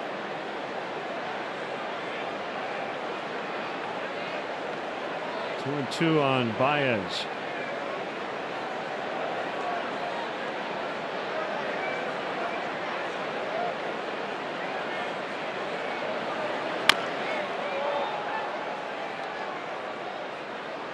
I don't know if there is such a thing as a pure delivery these days, but not a lot of quirks for Homer Bailey, right? No, pretty straightforward. Yeah, nothing real funky going on there. He does that a lot.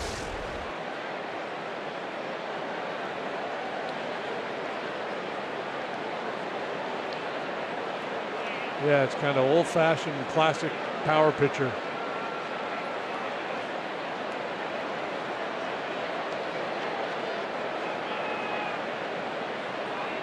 Yeah, he is fighting for air.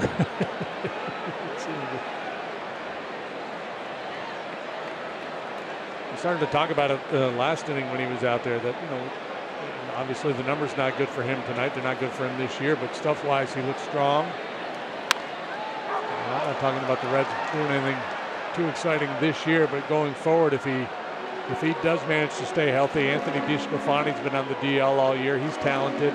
Brandon Finnegan, the kid they got from the Royals in a trade a couple years back, he's made just a handful of starts this year. He's got a chance to be a pretty solid starting pitcher. The kid we saw here last night, Castillo, Upper 90s heater with a devastating changeup. Looks like he's got a chance.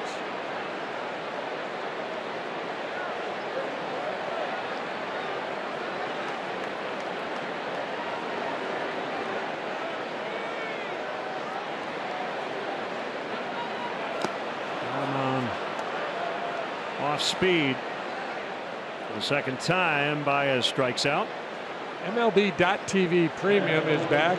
The boys are better than ever. Watch every out-of-market regular season game live on over 400 supported devices. Plus, get a free subscription to At-Bat Premium, the #1 app for live baseball. Blackouts and other restrictions apply. Visit MLB.TV for details. Having some fun in the park at Wrigley. Lackey with 2 outs. And it'll get past a diving Peraza. John Lackey with a base hit. He got his second wind. His first at bat back in the second, you could tell he just had no desire to run the bases. He was in take mode this time. A little ambush.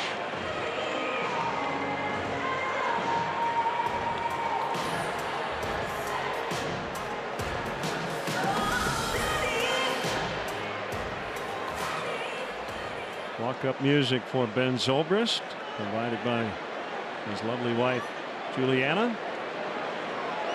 Elton John cover.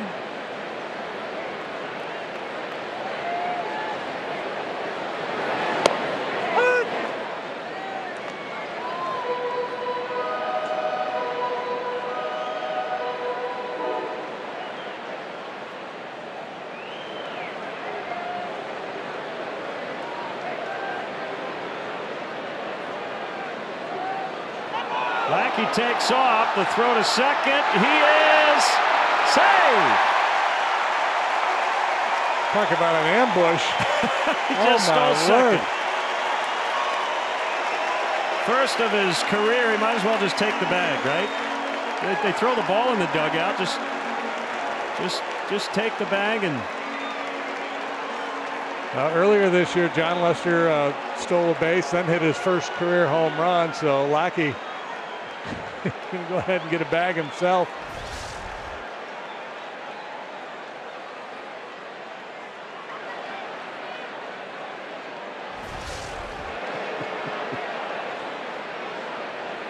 The 0-1 to Zobrist.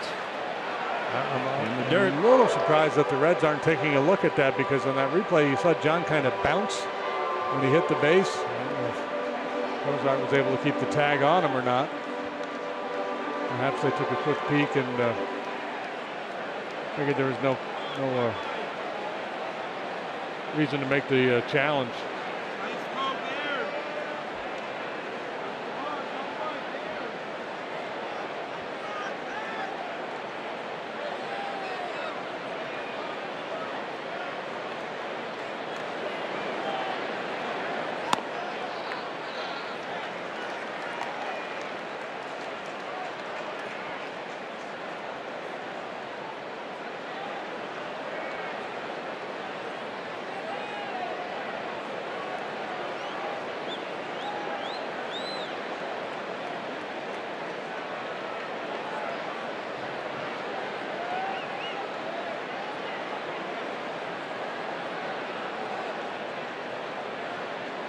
The 2-1 to Zoe is a strike.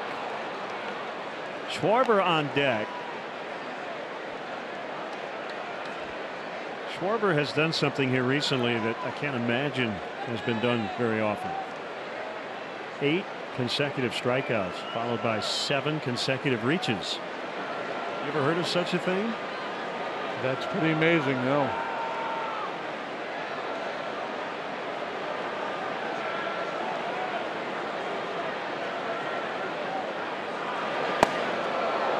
Because of the aesthetics of a strikeout, I think many feel like, well, you'd say it's a bad stretch. Well, no, not when you reach 7 out of 15 times.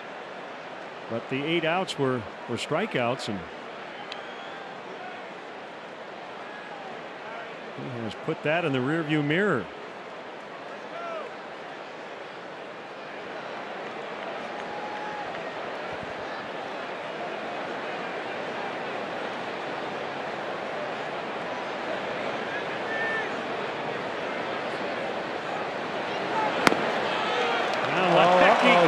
between second and third, and safe. He found a way back on ball 4 to Zobrist. Thinks he's Ricky Henderson. What is going on?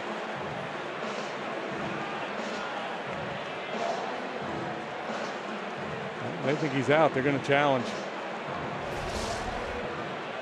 I think he thought he was going to be an easy out. He started to break it down, then just tried to tiptoe in the backside. And so, you know, when it gets really hot and muggy like this, the crime rate goes up. So he's got larceny in his heart here tonight. I'm not sure where he was going there, but.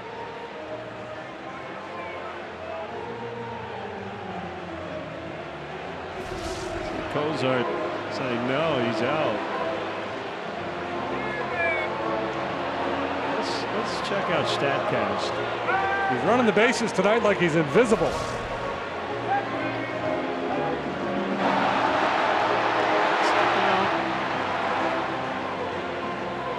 He beat us in a foot race.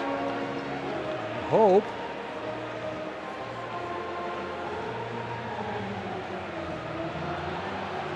So that's that. That was an adventurous trip around the bases. 5-1 Cubs after 4.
Brought to you by Budweiser, pursuing the American dream since 1876. This Bud's for you. And coming up in the 7th inning, Thomas Ian Nicholas will sing the stretch. Brought to you by Budweiser. Still brewed the hard way, this Bud's for you. And we want to send out happy birthday wishes. Number 51 to Edzo, Eddie Olczyk. He played 16 seasons in the NHL. He was born on the 16th. And number 16. How about that? How about that? Happy birthday, Edzo. Hope you're doing well. Justin Grimm celebrating a birthday today. He's 29 for Grimmer.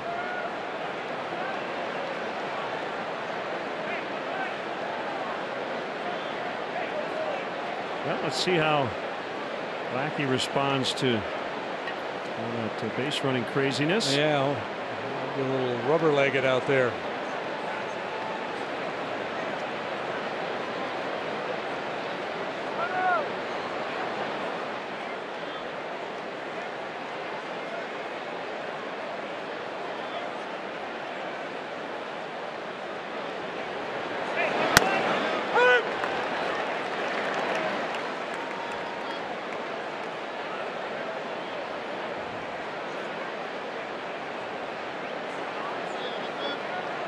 strike on Hamilton.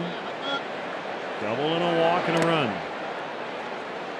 First couple innings, John looked like he was having a hard time with the breaking pitch. He punched out Winker in the third for some good breaking pitches in that sequence. And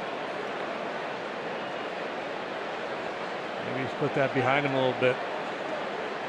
Hamilton last night got his 50th stolen base, the third Cincinnati Red to have 50 in 4 consecutive seasons. Bob Bescher, Joe Morgan, the other 2 to do it.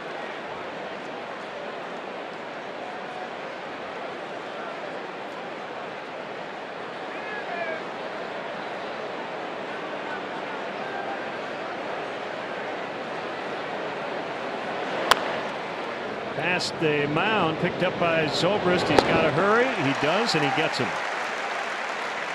That close at first base, and Hamilton did not get a very good break out of the box either. It'll take him long to get up to full speed, though. It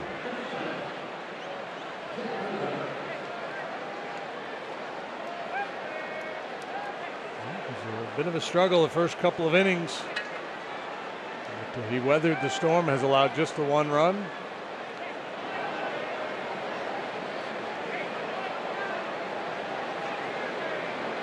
To win his 6th consecutive start. It will be the first time in his career, and it's been a good long career, that he's been able to rattle off 6 in a row.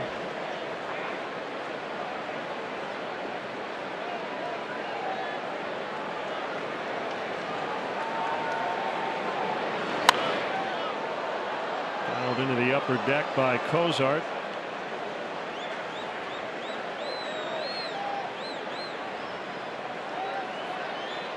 Milwaukee already won the day, and the Cardinals lead late in Boston. So the Cubs need to win to keep those 2 teams a game and a half out.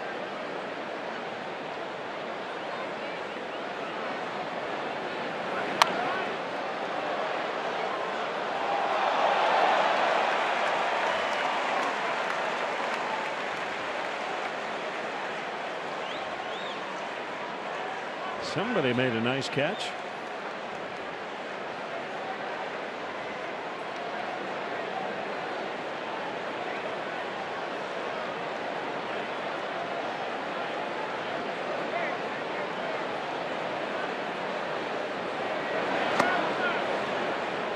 One and two. Brewers hit 5 home runs in their 7-6 win over the Pirates. The big one was a 2-run shot by Manny Pena in the 8th inning. 2 for Keon Broxton. Neil Walker, Travis Shaw also homered in the 2-game sweep of the Pirates as Cozart went around for strike 3. Let's step aside and see what's coming up on WGN.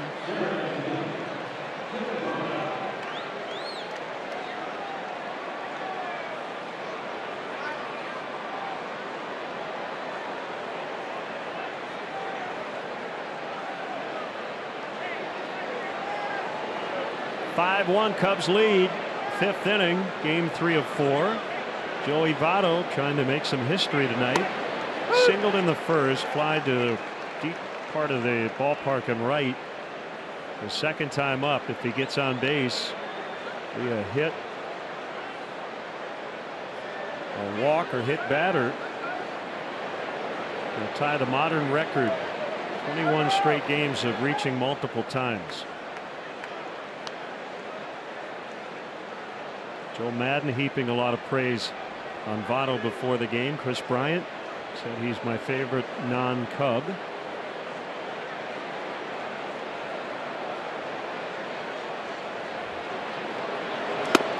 Cubs used a 4-man outfield for one of his at-bats Monday night. It resulted in a double right down the right field line. Votto after the game said he really tries not to think much about what the defensive alignment is. Doesn't want to change his approach. Yeah, it would be easy to let that get into your head a little bit if you look out. You know, and the guys have had to deal with this for the last few years now with all the shifting on the infield. But then all of a sudden you look up and you see 4 guys across in the outfield, and you start to think, well, is that going to influence the way they pitch to me? Are they looking for elevated fastballs versus breaking pitches?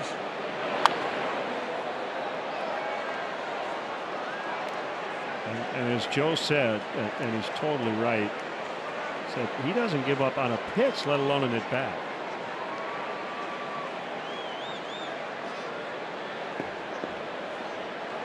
We've seen him in good stretches, but he may be as locked in right now as he's ever been.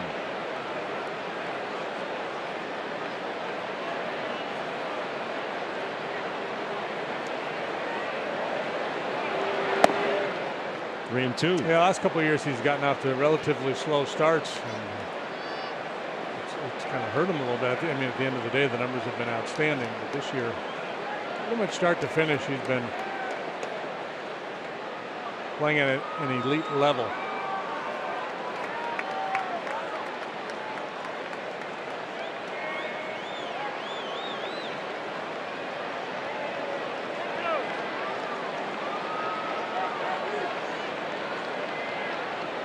They're going in with some heat.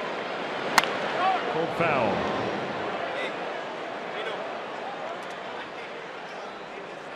Right now he's chatting with Eugenio Suarez. I heard him say, "Hey Gino," and told him something. What did he tell him? Who knows? That's fascinating, isn't it?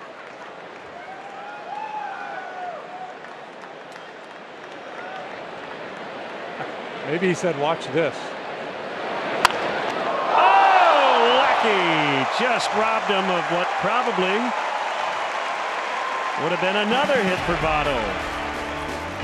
5-1 Cubs in the fifth.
With Cubs checking and an official Cubs MasterCard debit card only available at your local Wintrust Community Bank.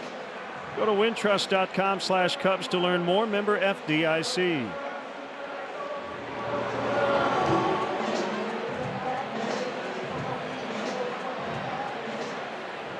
Here's Schwarber. Followed 8 straight strikeouts with this hit by pitch, walk, hit by pitch, RBI single, pinch hit single, single walk.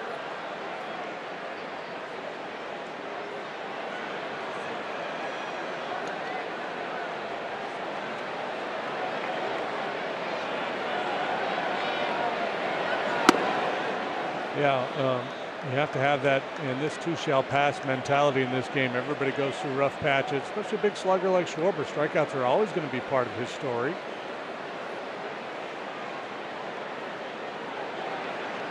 A hit here would get him up into the 200s. You mentioned the other night that psychologically that would help.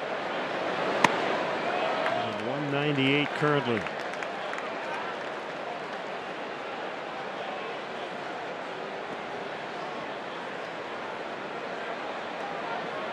Tracy Wiley is in the ballpark celebrating a birthday tonight with her family.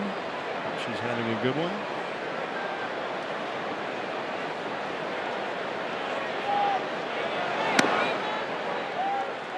3-1 to Schwarber.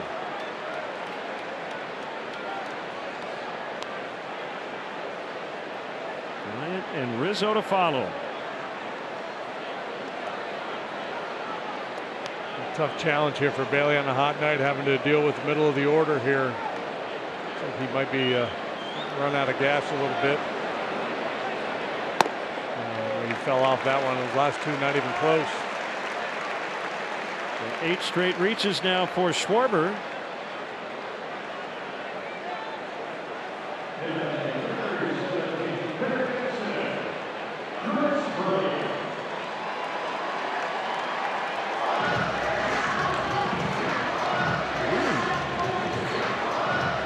Charlotte.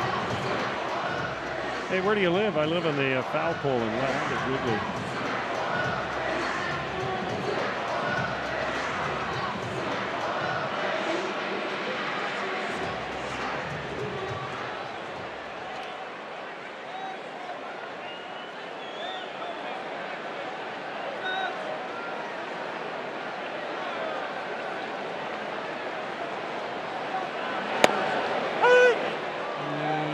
Inside corner, even though it looked like it was off the plate.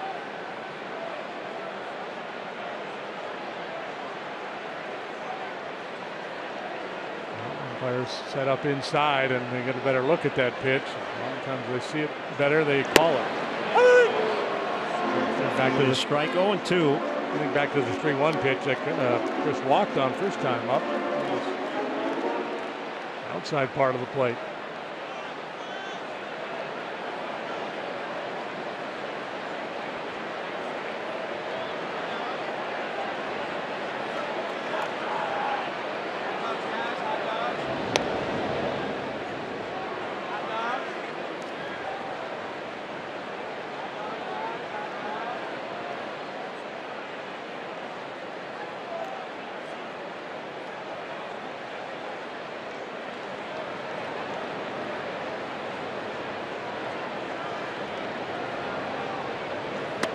Swing and a miss. Bryant fans.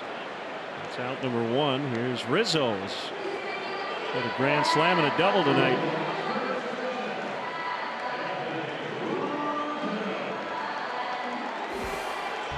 Let's take a look at our State Farm winning combination.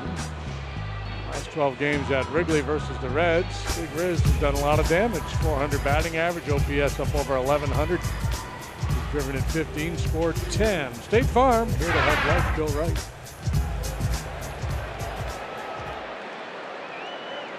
Rizzo knocked in 5 Monday night with Cubs 15-5 win.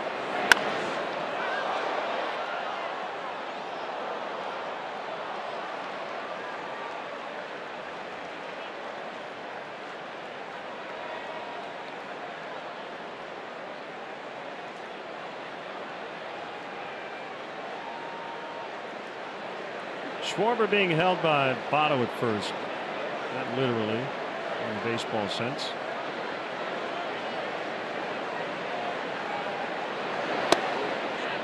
That's probably happened in some youth field somewhere, right? A novice player. The coach Hey, hold said, him on. Yeah. Grabs his arm. What are you doing? Told me to hold you. Hold you on.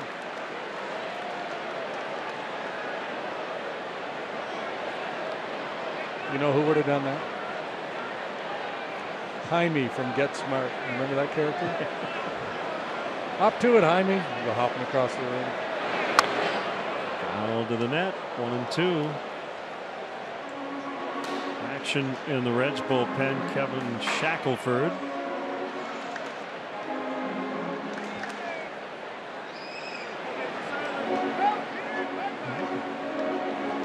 He's got the edge here, 1-2 on Anthony. Wants to have a chat with Barnhart. Here's what I'm seeing. What are you seeing? I think we can go here and get him. Whatever you say, Homer. You've been around longer than I have.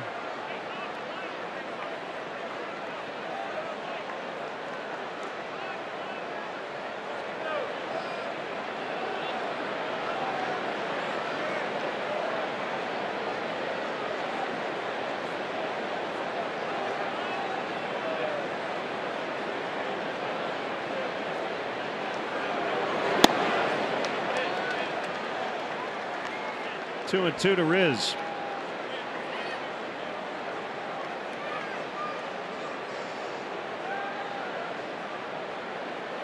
And home run Anthony hitting the first and second long ball he has hit off Bailey in his career. He's 6 out of 18 against him coming into play tonight.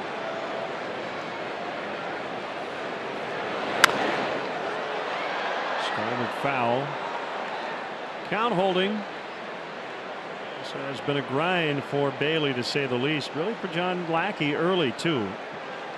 John has sent down 7 in a row. He had to work incredibly hard in the first 2 innings.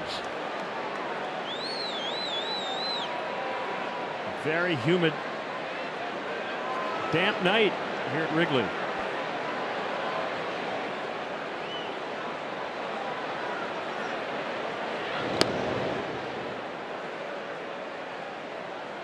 John has expressed some frustration in recent starts when Joe has taken him out. John thinking he had a little left in the tank and thought maybe he should have been allowed to pitch a little deeper. That might be one of those nights when they finally come and get you. You go, okay, I'm good. Loves to compete, though. Swing and a miss, strike 3.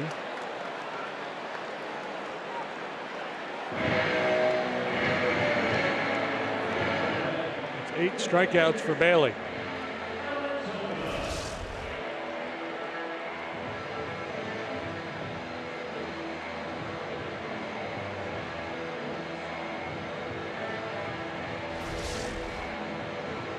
And we'll leave it up to Alex Avila. Strikeout in the first, RBI single in the third.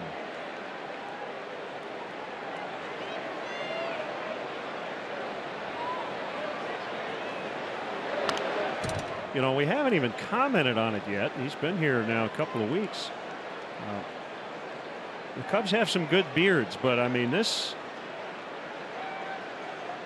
might be the best one on the team. I mean, he well groomed. Yeah.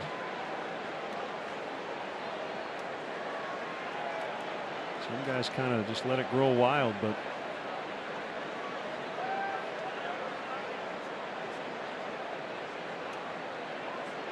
good uniformity of color. With the slider for a strike.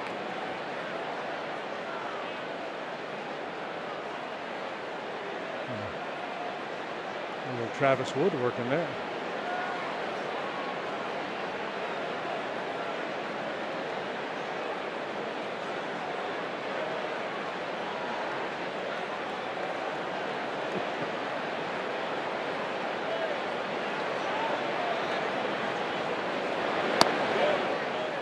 Just missed the bottom of the zone.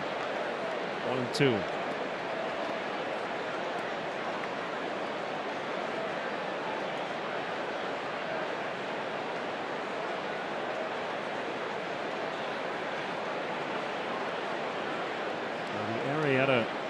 Avila battery going to facial hair. That's a gold mine. Swing and a miss.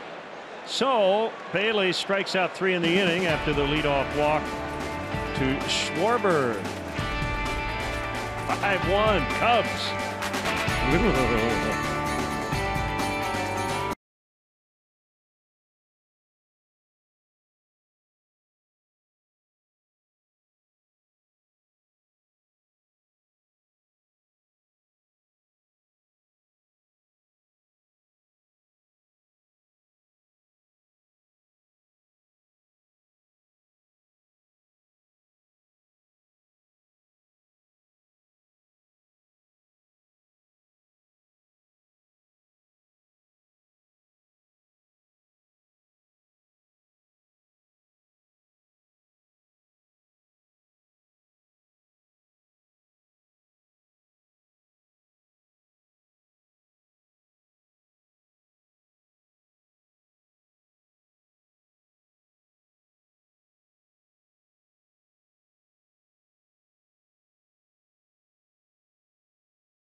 Is brought to you by Meyer, true Chicago fans.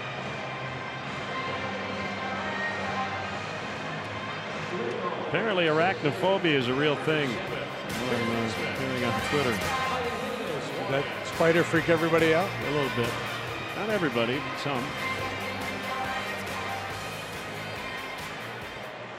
Just hanging around the foul pole.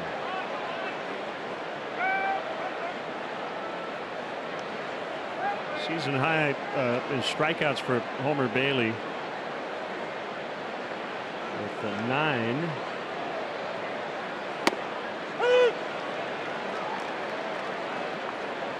Yeah, Lackey working into the 6th. The big difference in this game, but both pitchers confronted with a crisis situation in the first. Bases loaded, nobody out. Lackey gets out of it, allowing just the 1 run.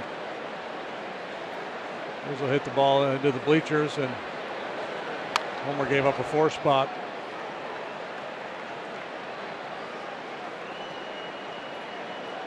So he's gone at least 5 in every start.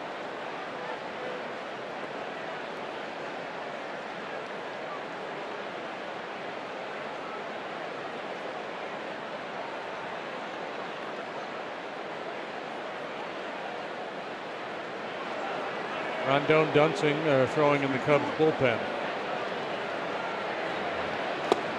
Swing and a miss, strike 3. On a piece of Cubs history as part of the Cubs' ongoing effort to restore and modernize Wrigley Field, several sections of seats have been or will be removed. These seats are now available to purchase in sets of 2. Visit Cubs.com/seat sale for more information.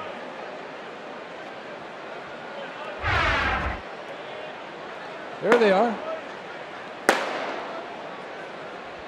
You don't lie. I would have, you know, 3 months ago I might have said the crafty lefty and the hard-throwing righty, but Dunsing, we've seen him flash 94, 95 at times this year.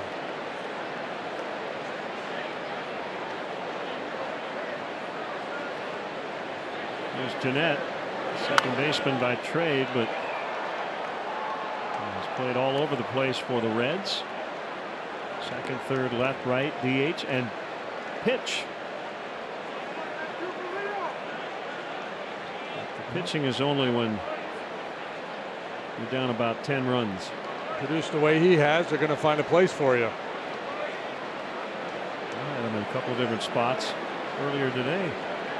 Inadvertently. Bounce back to Lackey, who has defended his position well tonight. That's out number 2. Going to bring up Winker. You had Scooter in a couple different positions? Yeah, I think it was a Rizzo hit. I had Scooter at second, and then maybe left or right or wherever. Yeah. It happens. You know, I'm not perfect. I have to remind you of that every once in a while. Nor should you be. It's a real high bar to set, and it's only going to lead to frustration. We've got the line of the night about our 8-legged friend. Jeffrey chimes in. Why does a spider hang out on the foul pole? He's trying to catch a fly. Oh, that's good. Nice. That's good. I'll sell that one to Dixie Cup people.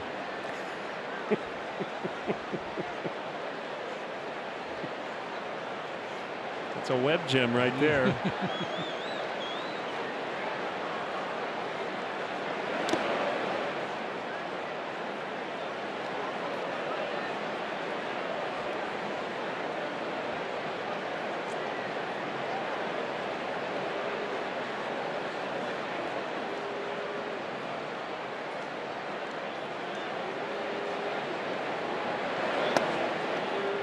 Blocked by Avila.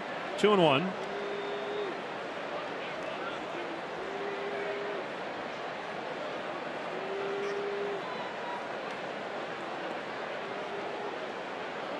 Final game of the series tomorrow afternoon.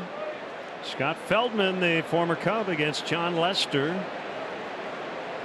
And a matchup of opening day starters.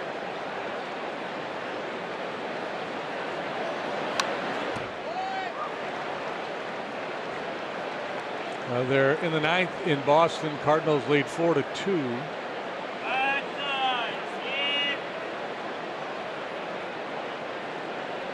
Lance Lynn pitched for St. Louis tonight in 6 innings of 2-run ball. Former Cub Luis Valbuena homered today in the Angels' 3-2 win at Washington. Swing and a miss, strike 3. That is 3 consecutive 1-2-3s now for Lackey.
By Jostens. Proceeds benefiting Cubs charities now through September 4th. Cub fans can purchase raffle tickets for $10 each. Tickets can be purchased online and at official raffle locations around Chicago. Visit Cubs.com/ring-raffle for details. Great to have you with us tonight. Big crowd at Wrigley Field watching the Cubs lead the Reds 5-1. 4 of the runs coming on a first inning grand slam by Anthony Rizzo. Ian Happ leads off against Homer Bailey.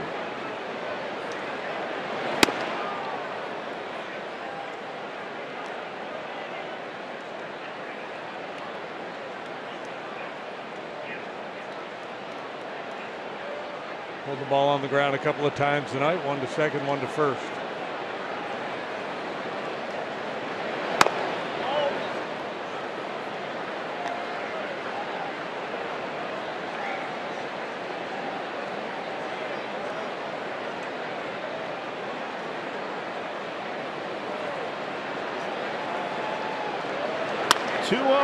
Is hit in the air out on the left. Jeanette gloves for the out.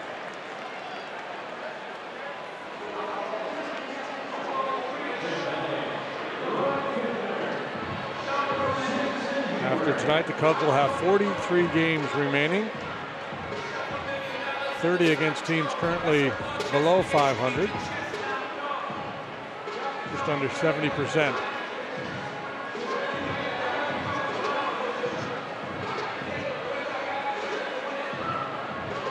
See a team currently with a winning record until September 8th when they face the Brewers.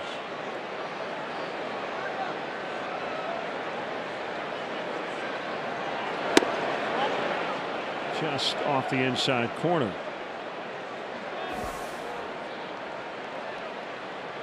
There you go. Reds, Jays, Reds, Phillies, Pirates, Braves, Pirates again. You mentioned all these 4-game series coming up, 5 of them, including this one, to finish the season. Yeah, and baseball being baseball, you can't look at that stretch and go, these are series that the Cubs have to win or should win or must win or anything like that. You just never know. Teams get hot, teams run cold, depending on the pitching matchups you face. And It's hard to make the case that the Cubs are a whole lot better than the Pirates. Just a few games in the standings better than them. I think the Blue Jays will be a tough test. Right, so the Jays are, last place team ostensibly, but it's the only division, the AL East, in which they would be a last place team, and they're not out of the wild card race. I mean, La Stella is ready if needed. Right, and so they played some pretty firm competition too, playing in the AL East this year.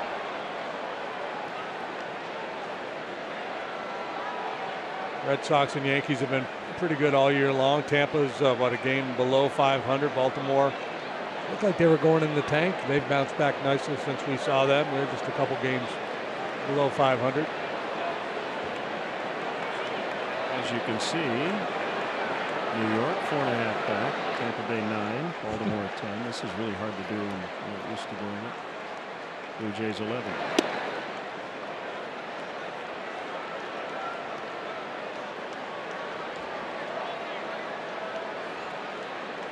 Hey, it's starting to rain. A little bit of rain. Nothing too serious. Just a few fans heading for cover. The wind has picked up a good bit as well.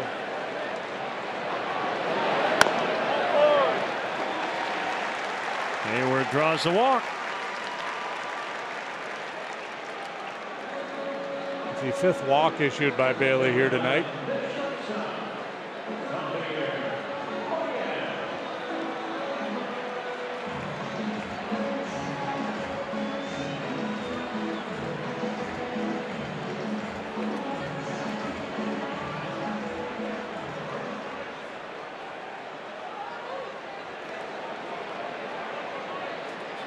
Shackelford was up earlier.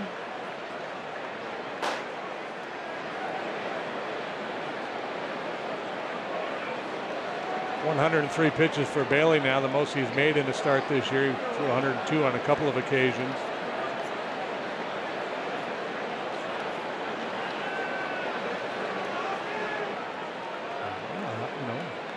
Hot night, a lot of base runners, high stress pitches. So clearly they're not giving him the kid glove treatment. This is his 11th start at the big league level. He pitched 3 times on a rehab assignment, a total of 16 2/3 innings.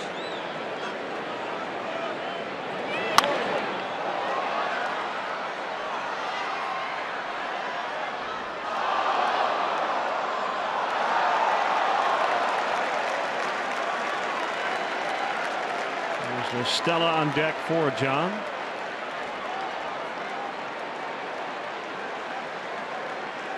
We're ready, just hanging right now.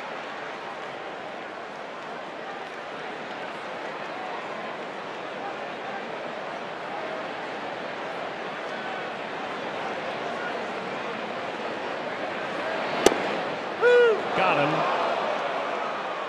2 down. And Baez has struck out all 3 times.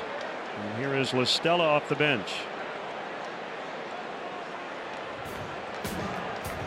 Bailey missed the spot there. They wanted to go in with that fastball. He pulled it a little bit, but he found the zone, and I think Hobby was anticipating slider.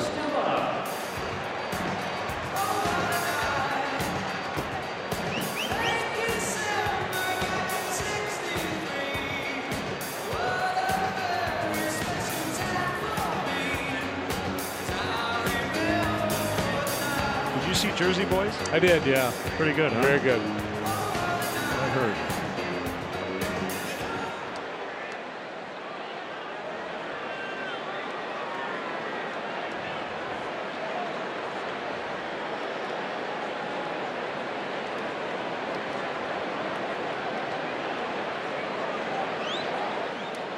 Well, what a gutsy performance by John Lackey tonight. Yeah, it was.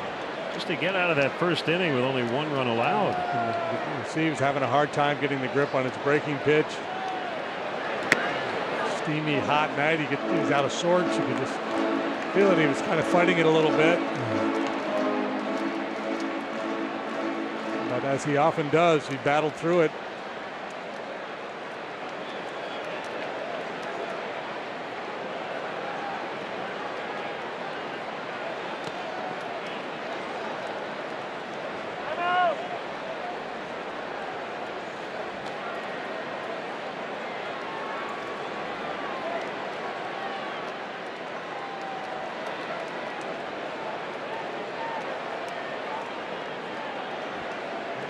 Price asking a lot out of Bailey here tonight, but he may be a little bit short out there in the bullpen.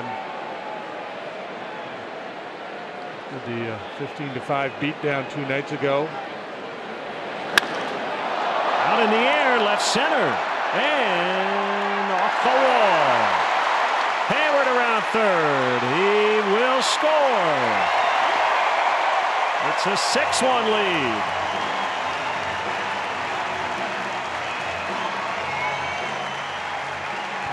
Stella, my goodness.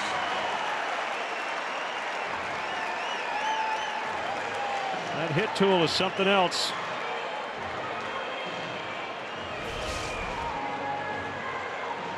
It's kind of like Avila's ball, the two-seam fastball with running action, but not a whole lot of sink. Stays on plane. That allows the hitter to square it up.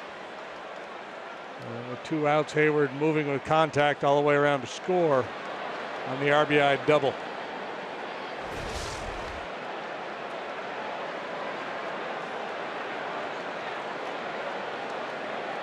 Tommy is now 7 out of 19 as a pinch hitter.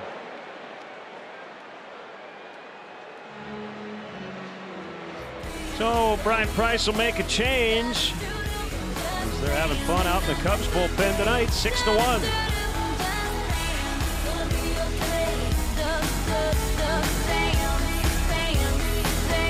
Buster getting after it.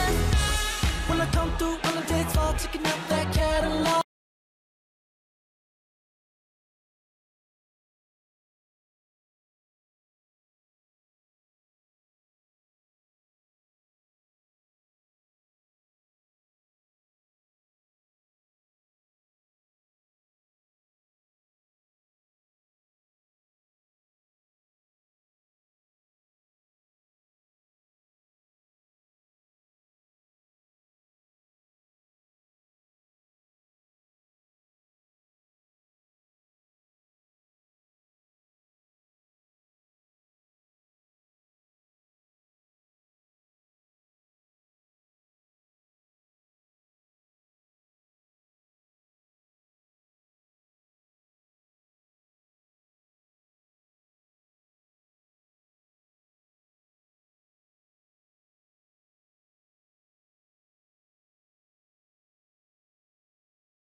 Six innings, 1 run, retired the last 10 he faced. A chance here for a 6th win in his last 6 starts. A career first for him. Phillip Ervin came up yesterday when Devin Mesoraco went on the DL. He's now playing right. As part of a double switch, Kevin Shackelford will take over on the mound. This is Shackelford's 9th appearance. No wins, no losses, a 6.75 ERA.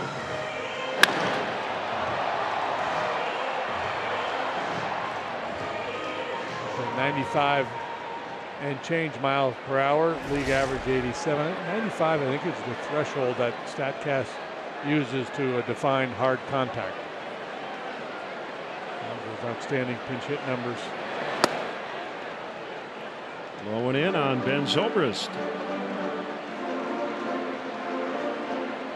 Weird night for Bailey. He struck out 10, but he gave up 6 runs, 4 on the Rizzo grand slam.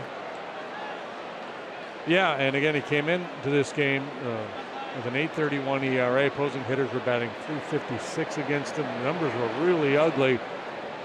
But if I'm the Reds, I'm kind of optimistic with the stuff.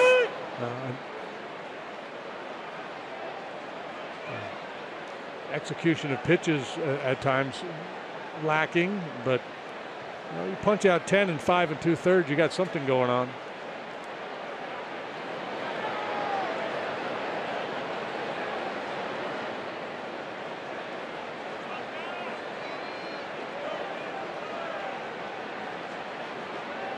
Fastball, sliders, and cutters from Shackelford.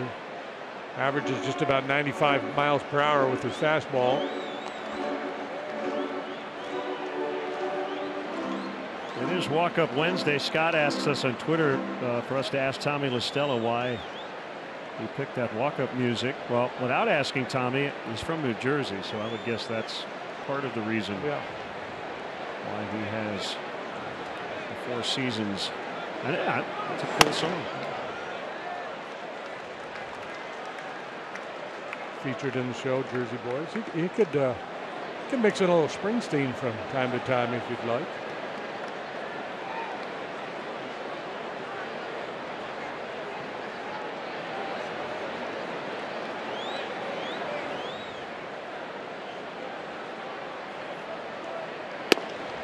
(3-2) to Zobrist.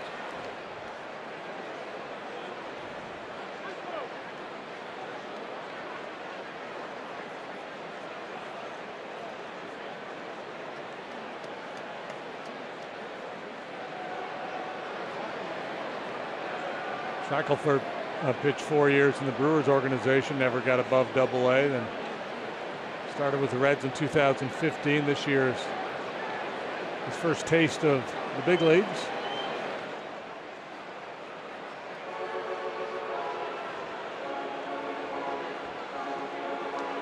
Listed at 6'5", 210. He's 28 years of age. 21st round pick back in 2010.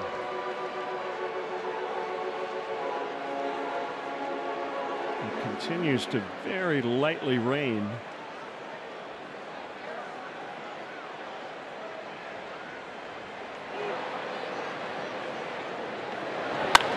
Zobrist out of the deep right. Irvin twisting. He's got it right in front of his bullpen. Cubs add a run to their lead on the LaStella double. 6-1.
Timeout for our Bud Fan Cam, brought to you by Bud Fridays. Solo con pensarlo se acelera el pulso. Oh yeah, ya me está gustando más de lo normal. Todos mis sentidos van pidiendo más. Esto hay que tomarlo sin ningún apuro. Despacito, quiero respirar tu cuello despacito. Deja que te diga cosas al oído, para que te acuerdes si no estás conmigo. Despacito, quiero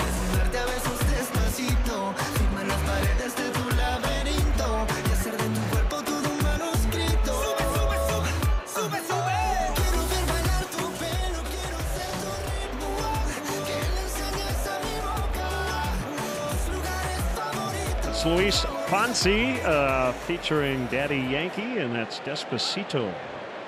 Nice tune. A couple of Hall of Fame hockey players. Close.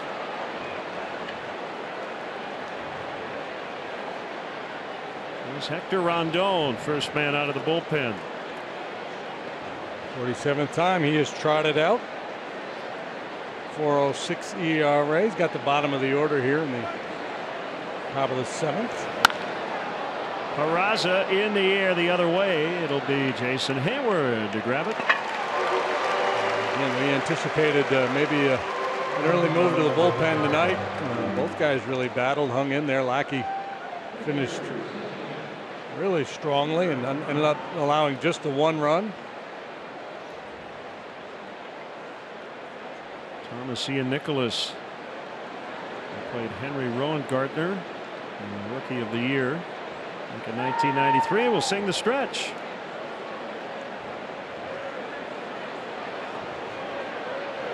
Barnhart takes ball 1 inside. Irvin on deck.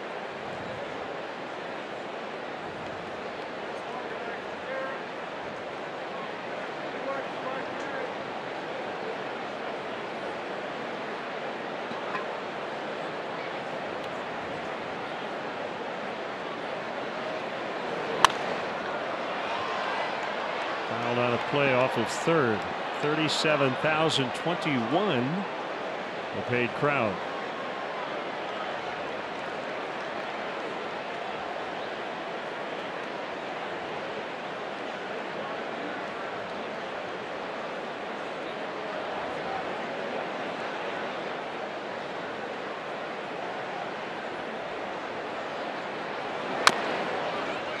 Barnhart fouls.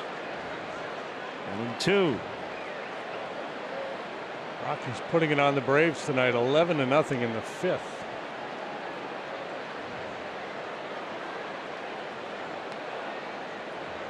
Trying to catch some rain. Somebody get that young man a bottle of water. Get some hydration.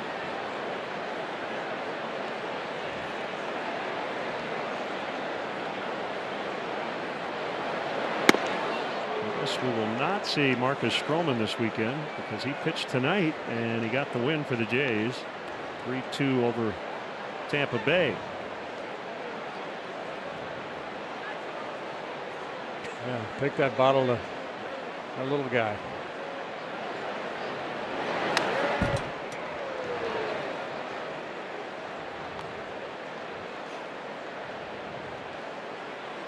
Like those turkeys that have been known to drown themselves by doing that.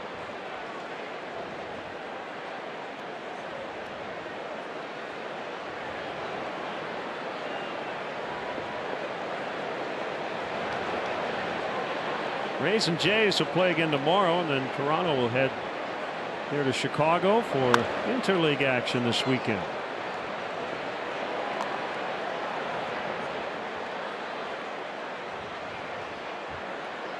Astros lead the D-backs 5-1, bottom of the 7th.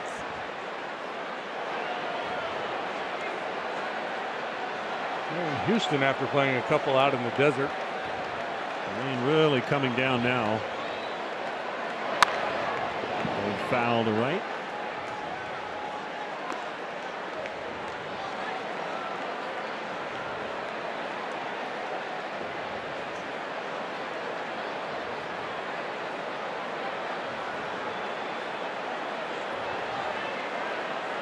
Rangers 5-4 over the Tigers. They're in the 6th.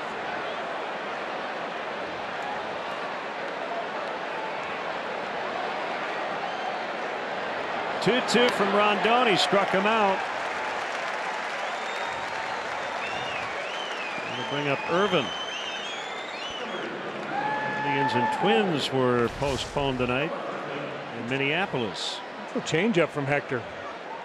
I mean, that's a hard changeup at 92 miles per hour. Good action and got him out in front a little bit.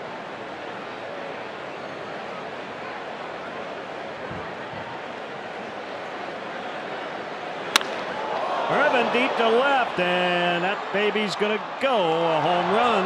6-2 now.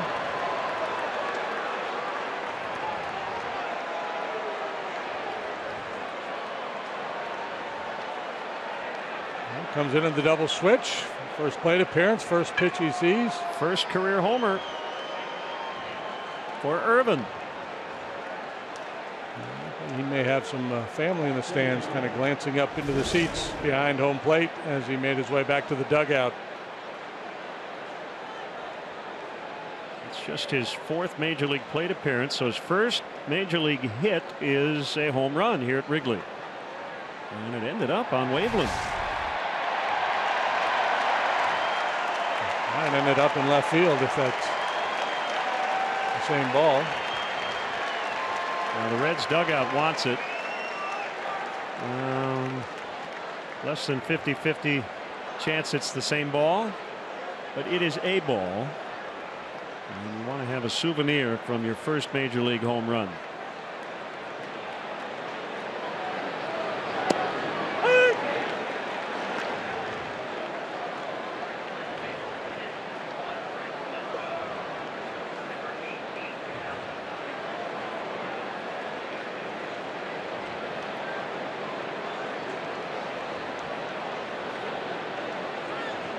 Strike to Hamilton. The pitch. It's outside.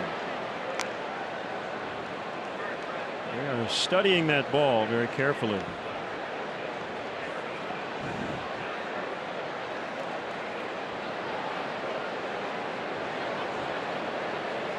It says Little League approved. It's probably not the real ball. I can make out Landis. They're doing some serious forensics.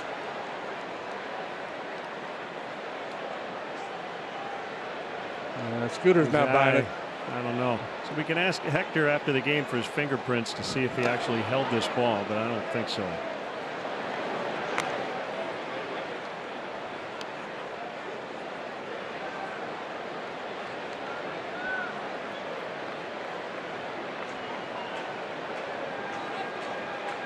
I seem to recall, and you were here, when Pudge Rodriguez, when he was at Astro, he hit his 300th career homer here into the bleachers.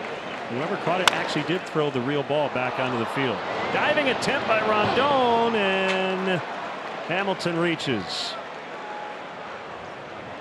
Yeah, and you know, we've seen Hector leave his feet a few times out there, and this time it made all the sense in the world with Hamilton going down the line. Once it got past him, kind of a do-or-die play for Zobrist, and this guy is just so fast. Goodness. 0 to 60 in no time at all. Cool Papa Bell fast. Turn out the lights, get under the covers before the room gets dark. Chris Bosio to the mound before Cozart bats. Yeah, but I think it was a fan who maybe hadn't been to Wrigley Field or was not used to the protocol, caught the Pudge home run and just chucked it back onto the field. And everyone around the fan was saying, oh, you're supposed to keep that one and throw another one. Throw a bogus one back. Yeah. And because it was a milestone home run, the fan could have gotten some really cool autographed stuff from Pudge in exchange for the ball. Yeah.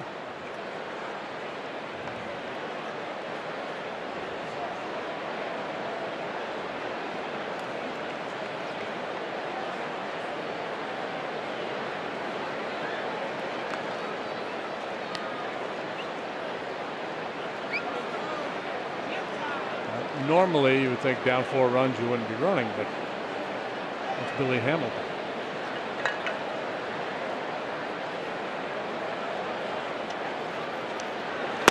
Right, so let's just do the baseball math. I mean, when does Billy Hamilton have a red light? Yeah, well, I would think he, and I don't know how much they trust him in terms of his own, baseball instincts. This might be a situation, where they've said, let's not go. We got we're down 4. You got Votto coming after Cozart. But if Cozart all of a sudden gets 0-2, then that may change the thinking a little bit.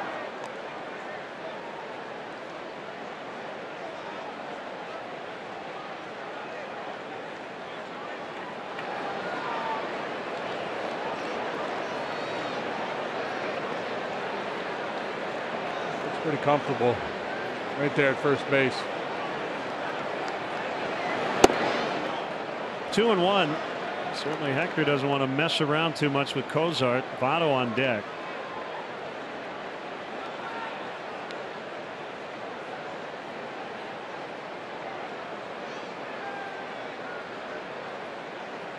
Certainly just takes a seat.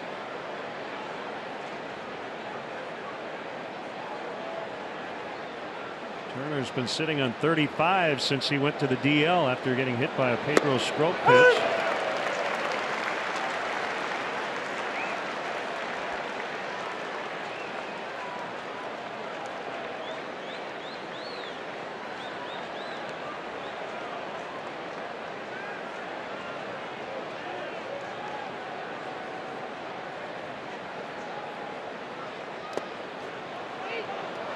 Hamilton will take second as the ball eluded Avila for a second. That's all it takes. And Hamilton in scoring position. Initially, it looked like he wasn't going to go, and then as it trickled away, he said, why not?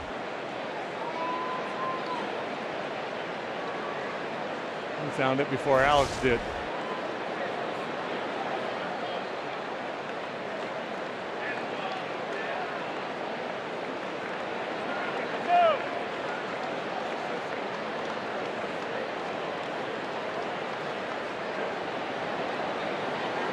Three and two on Cozart.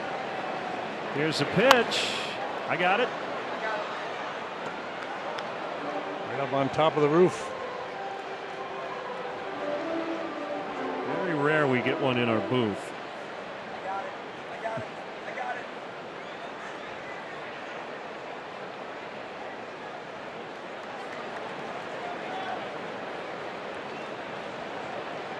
A run in on the Irvin homer.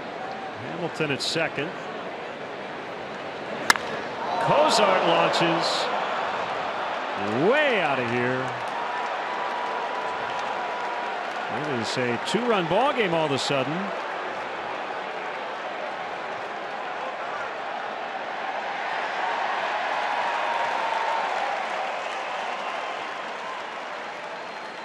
Well, he's having a big year, an all-star year. He's done a lot of damage in this ballpark.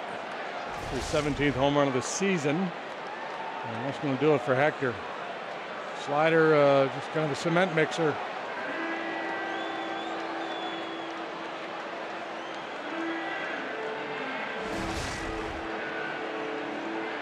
So pitching change, 7th inning, 6-4 Cubs. We'll be right back.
For Cozart, 430 feet.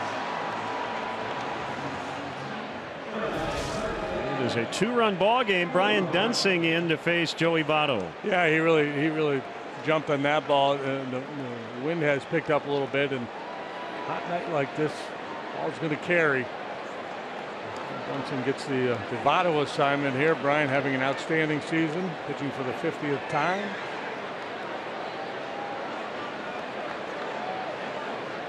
Three runs in on a couple of home runs. Good breaking ball to start it.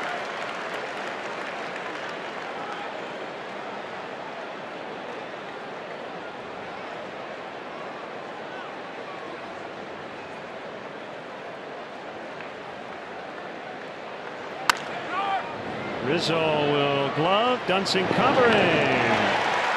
Side retired. Time now for the 7th inning stretch. It is brought to you by Budweiser. Tonight's guest conductor for Take Me Out to the Ball Game, Rookie of the Year, Thomas Ian Nicholas. What's this? The Cubs are bringing in their right fielder to pitch. Hand, B, roll, hand, go, all right, Cubs fans, let me hear you now. 1, 2, 3. Take me out to the ball game. Take me out to the park. Buy me some peanuts and cracker jacks. I don't care if I ever get back, 'cause it's root for the Cubbies. They don't win, it's a shame.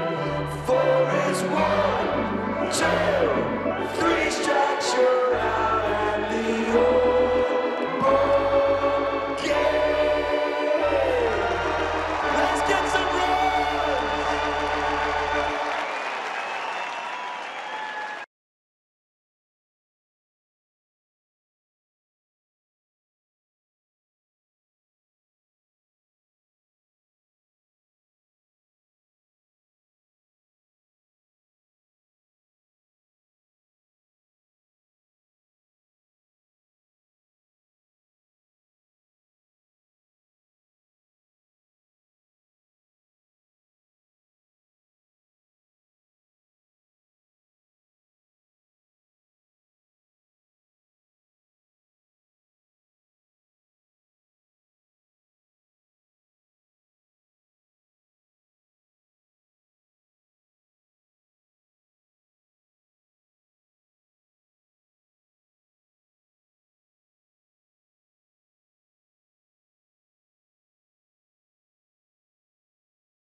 Came on to get Votto after the Reds had drawn within a couple.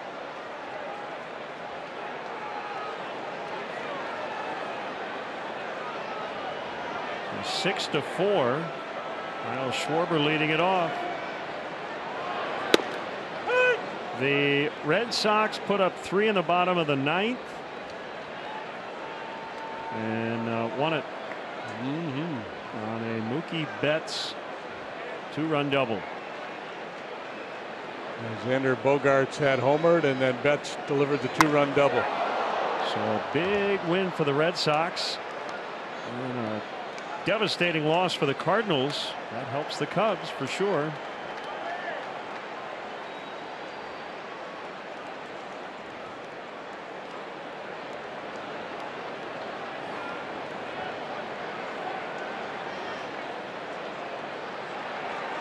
Cardinals, after that 8-game win streak, have dropped 3 in a row now.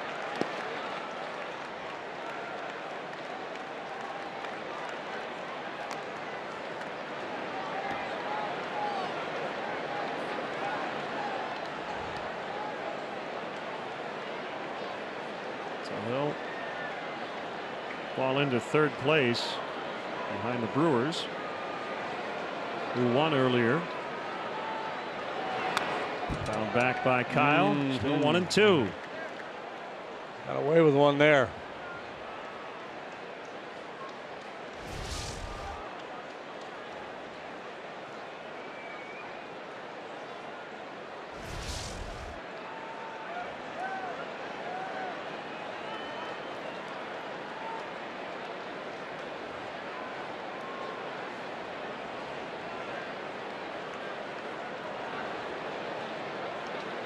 Shackelford ready. And he gets Schwarber. Ball dropped by Hart, but he'll lob toss to Votto. First time Schwarber has been retired tonight after Homer Bailey gave up 6 runs in 5 2/3. Their starter ERA is 6.06. That's not very good. No, and you know, especially for a National League club. There's some American League clubs. The Rockies are ahead of them. The 1930 Phillies. The 1930s, a big run scoring environment.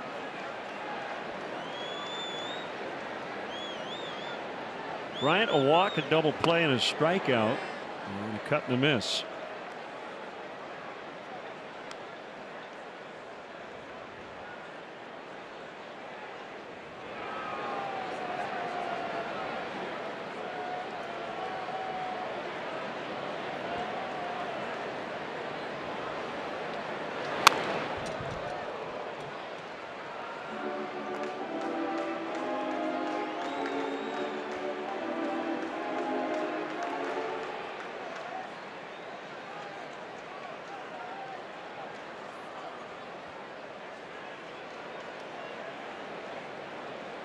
Each team tonight with 7 hits.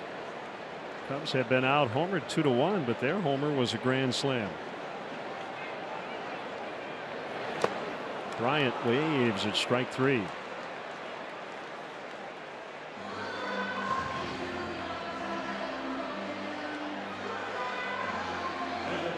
Take a look at the Ford drive of the game. I bet you can't guess.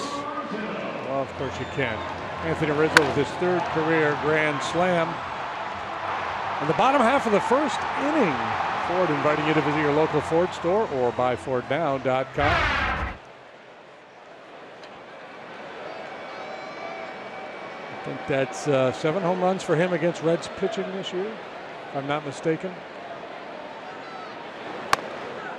Even if I am, I'm going to continue to think it.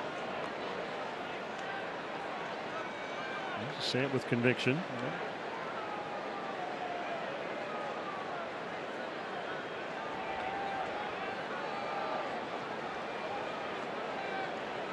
Seven home runs. Yep.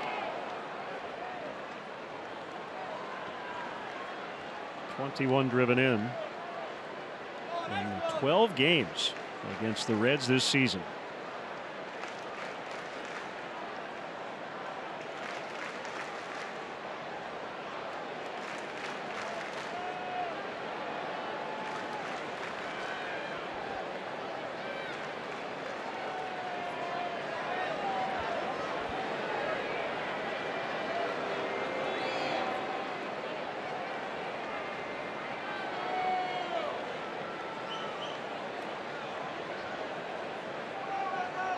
Has a major league player ever done the double-decker nameplate in the back? Jeanette makes a catch. Shackelford might consider it. Shackle lines, yeah. Shackle hyphen Ford on the bottom. 6-4 Cubs.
deals are waiting for you.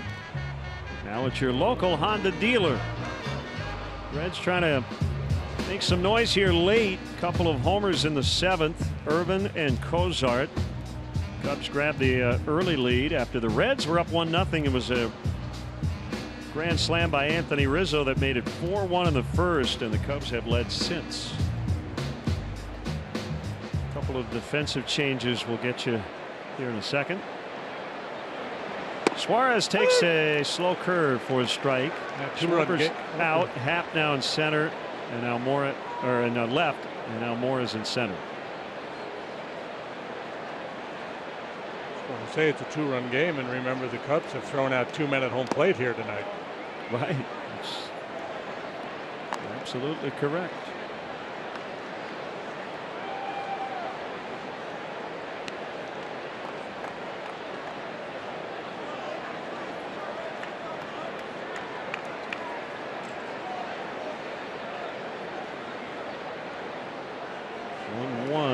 Suarez takes high, 2 balls and a strike.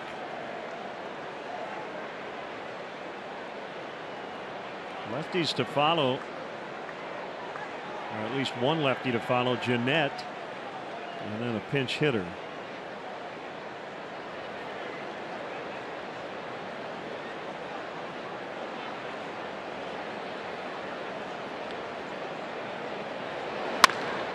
Line shot, Hayward can't quite get it off the tip of his glove, and Suarez will pull into second with a double. That ball took off.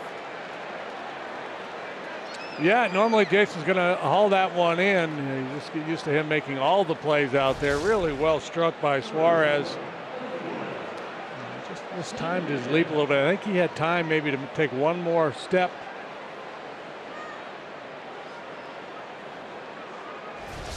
Reds continue to battle.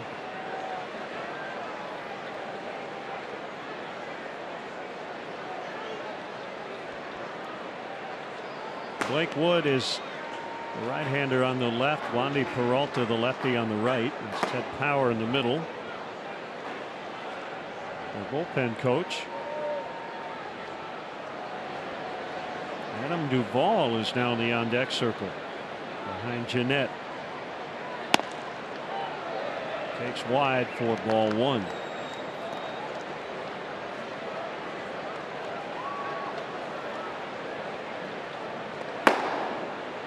Came in last night. Dylan struck out 3.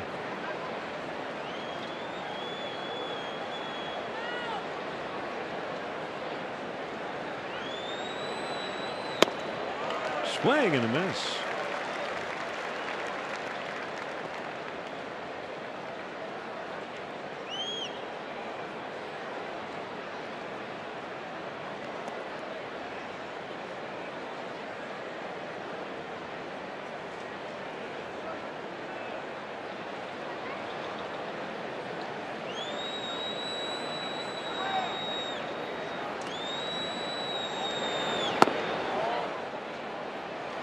Couldn't get the call on the outside. 2-1.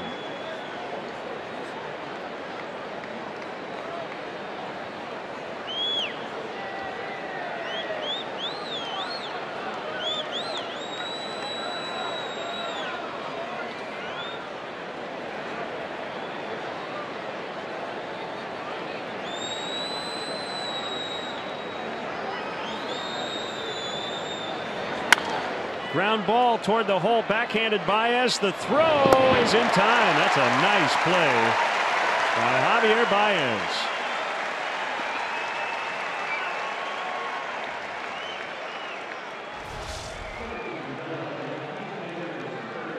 He's on over, plays it on the backhand side, and then there's a seed over to first base. I'll stay down on him.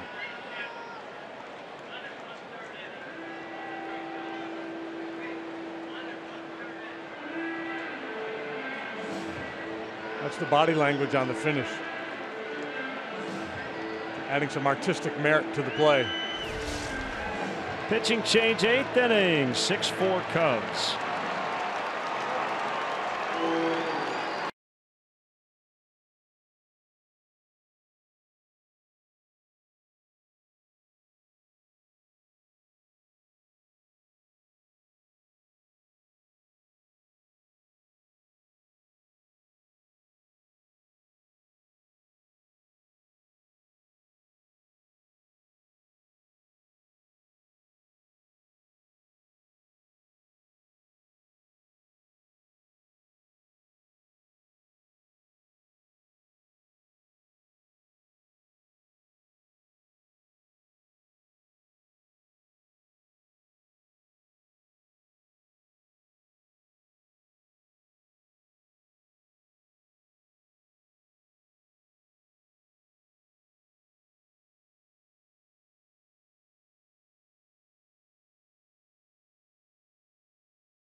Jr. early on in that game in Boston. Starter back. Now coming in. Here's the throw to the plate. And a tag, and he is out at home. And those plays end up looming large later. As you mentioned, we've had a couple of them tonight here at Wrigley Field. That was a pretty impressive play. Carpenter obviously had to wait to see if that ball was going to be caught or not, but definitely handing that ball in a tough hop and then throwing the strike home.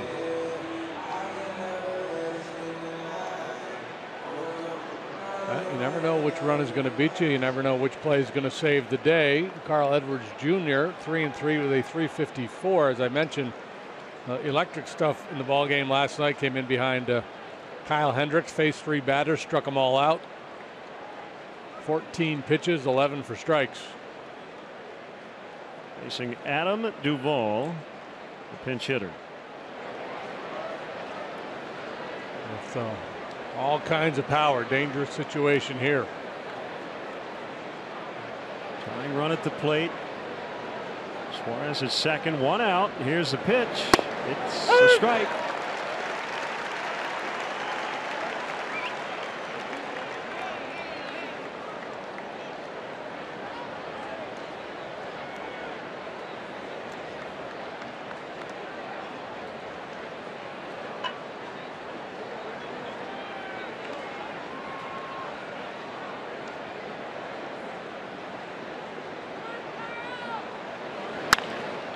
Fly ball out in the left center. It's deep and it is gone, and we're tied. Wow. The Reds have stormed back with 5 runs in the last 2 innings on 3 homers, and it's 6-6. Just Duvall's 5th pinch hit at bat this year. He's an everyday player, so he's getting a rare off night. But what a big swing of the bat for him off the bench. Kind of a theme here. The Pirates let a comfortable lead get away against the Brewers. The Cardinals get beat late by the Red Sox, and now the Cubs have their lead disappear, and we're tied.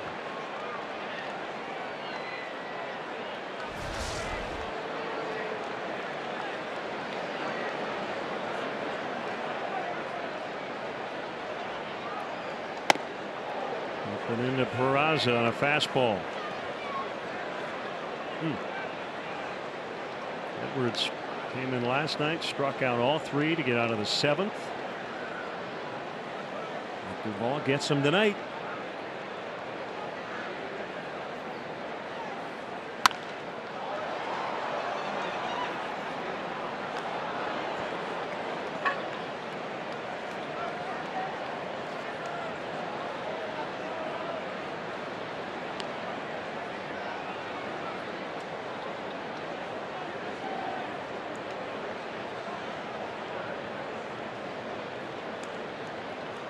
Reds have hit 5 pinch home runs this year. Don't know who all is available for Brian Price in his bullpen tonight, but we can safely assume that the closer Iglesias is not.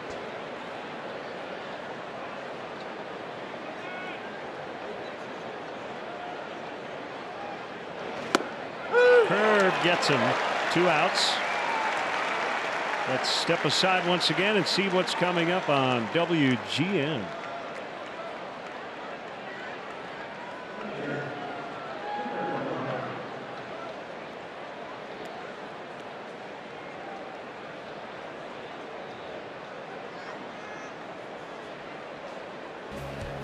Stay tuned. The WGN News will follow our telecast.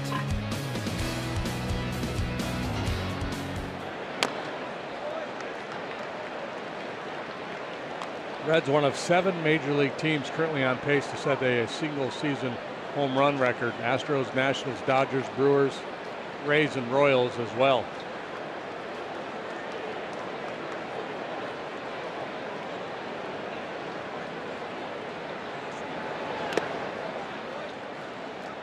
One ball, 1 strike to Barnhart.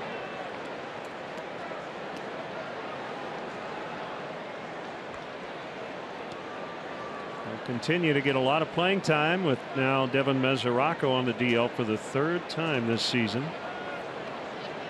after breaking his foot Monday night. Back to the mound, and Edwards gets Barnhart, but Duvall with a 2-run homer ties it at 6-6 late.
The game is John Lackey was in position to pick up his 11th win. That will not happen, but still rock solid here tonight after battling early.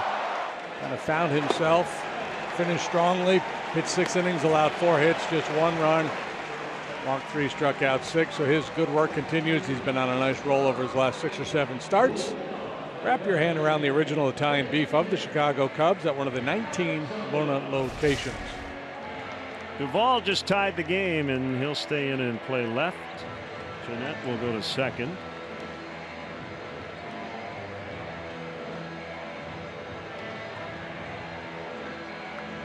Saw Wandy Peralta last night. We saw him earlier this year. Good looking left-hander. Throws hard, has a real good changeup.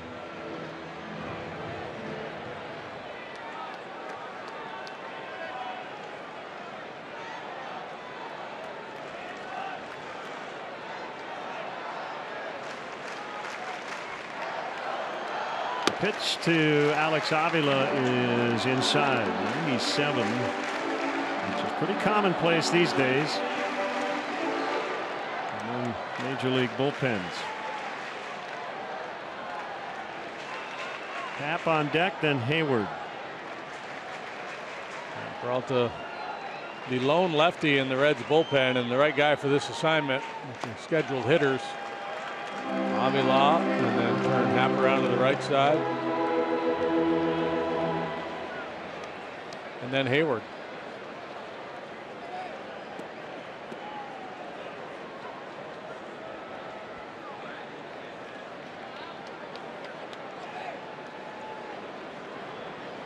Two balls, no strikes.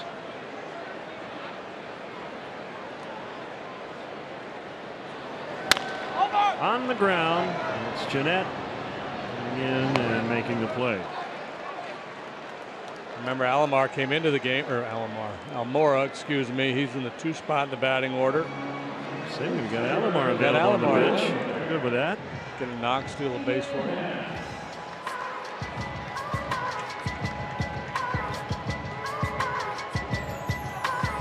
It's Caratini and Jay left on the bench.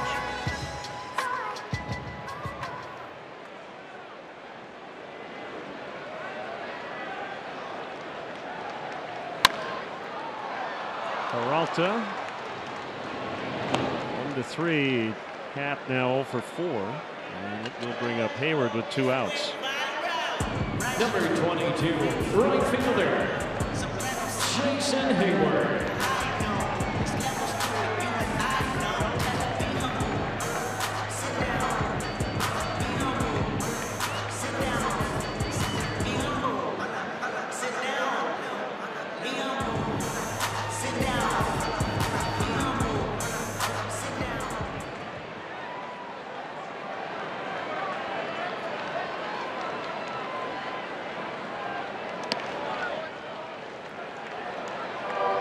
Led 6-1 going into the 7th. Wade Davis has not pitched a whole lot here lately, and he will pitch the 9th no matter what tonight.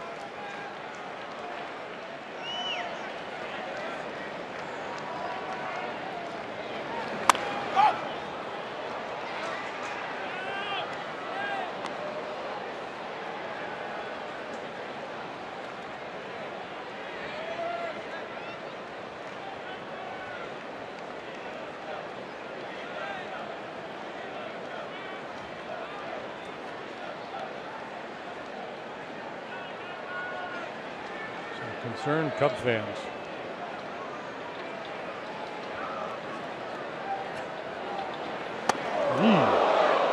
Two and one.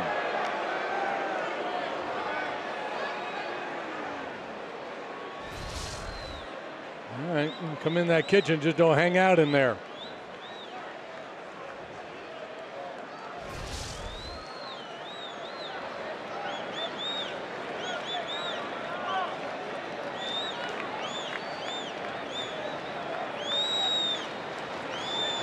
From the stretch, nobody on, and Hayward pops it up on the infield. It'll be Jeanette, and the Cubs go very quietly in the 8th, off to the 9th, 6-6.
Ninth inning.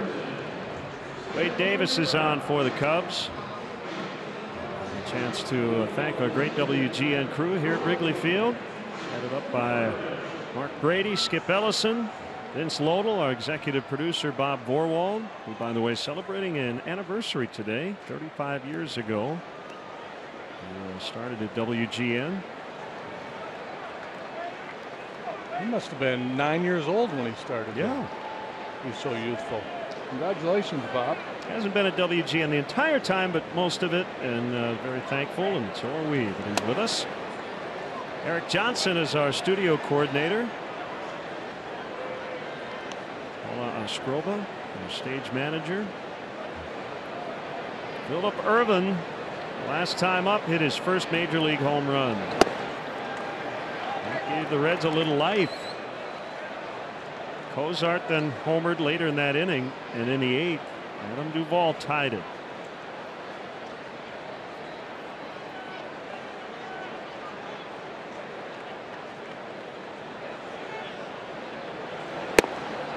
This is a pretty standard strategic maneuver by a manager. You bring in your closer at home in the 9th or later with a tie, because there are no save chances left for the home club. But Joe has really stuck to the plan all year with Wade Davis. Swing and a miss, and that has been to not use him in blowout situations and to generally use him for the 9th inning, right? They get 3 outs. Yeah, now as we get towards the end of the line here, we'll see if that changes, right? If there's a sense of urgency, if starts to ask a little bit more out of Davis, because that's kind of the thinking as to why you do it for the first 5 months of the season. So this is the 16th day of August. This is only his 5th appearance this month.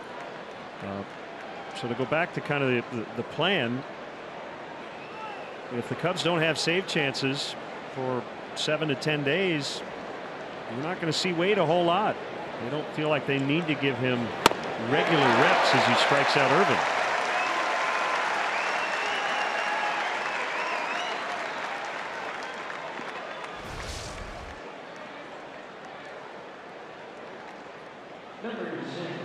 That's just a challenge heater right through the heart of the strike zone, and Irvin tardy.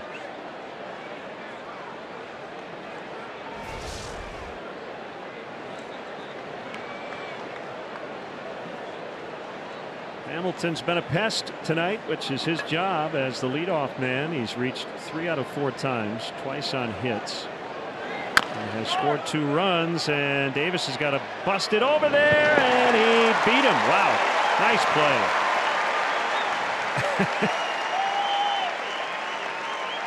Yeah, full-on sprint to the bag there. You don't worry about creating any kind of an angle. You just go as hard as you can to the base, and a little tough call for Anthony Rizzo. You could tell a little hesitation. He wasn't sure. Should I go get it?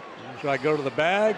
Did he he made the right choice? Raise the top of the bag with his toe? I think he did. I think he did. I think he got the front of it. Because the step was in front of the bag.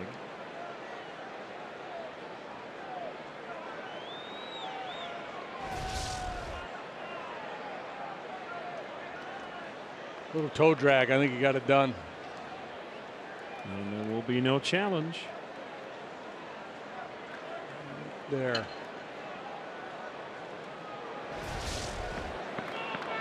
It's a completion. First down.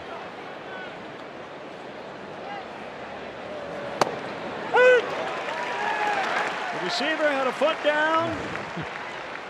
We'll mark the ball at the 43. Could you please put 14 seconds back on the clock? It's getting to be that time of year, right? Yeah.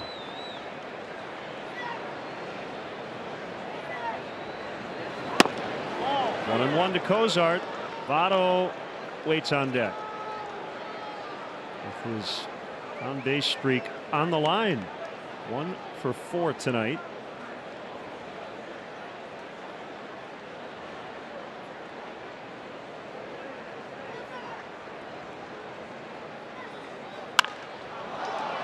In the air, it is Hayward and Almora getting together. Jason's got it. Usually the taller guy wins. And we'll go to the bottom of the 9th. It's 6-6.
Hamilton racing down the line, but Wade Davis got over there 24 feet per second.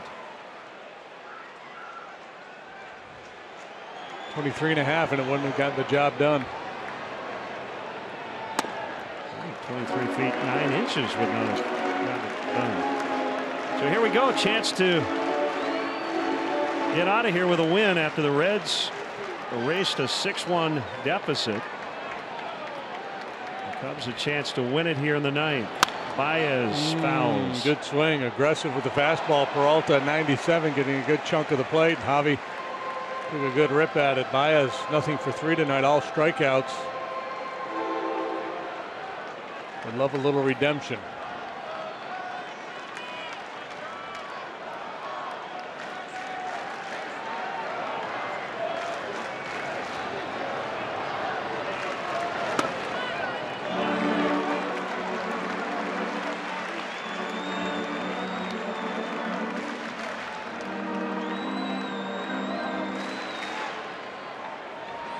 John Jay waits on deck.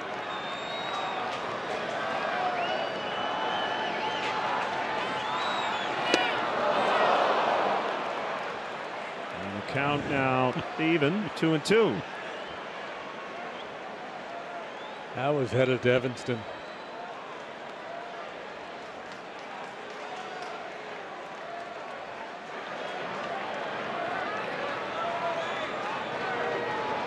Lefty on a 2-2 pitch. That's out in the left center. Baez around first, on his way to second. Here comes the throw. Safe.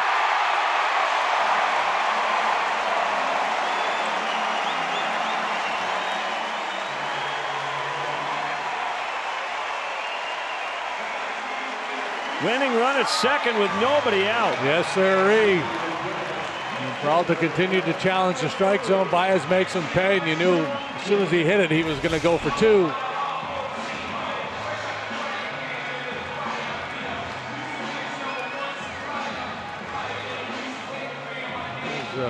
Chest first into the dirt slowed him down a little bit, but great start.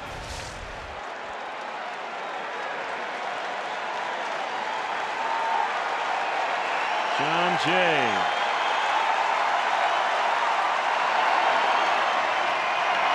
Throws bunt, pulls it back. Votto is playing back. Suarez in at third.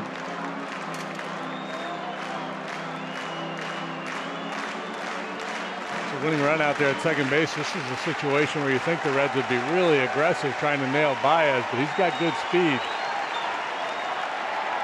Jay pinch hitting. Ball 2.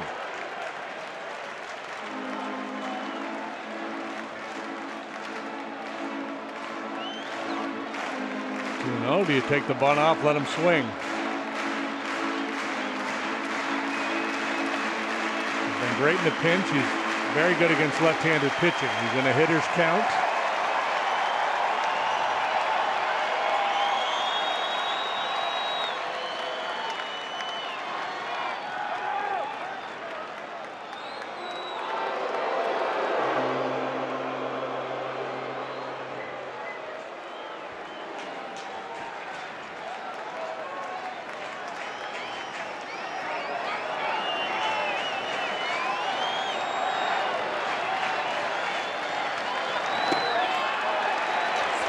Ben Zobrist is the next Cub hitter.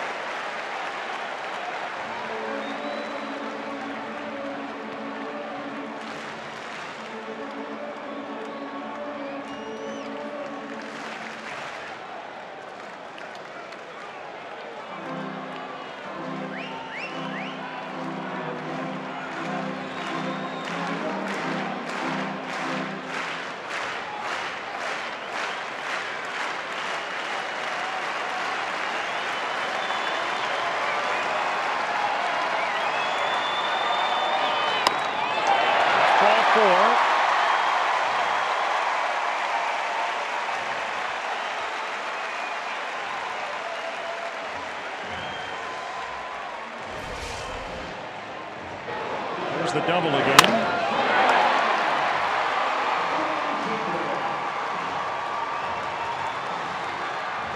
second in 8 seconds.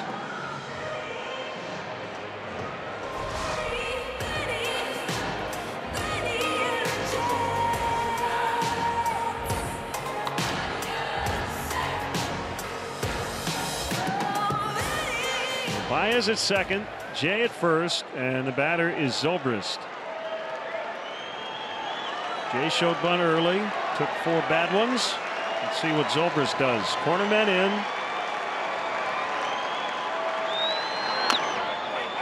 Wanted foul.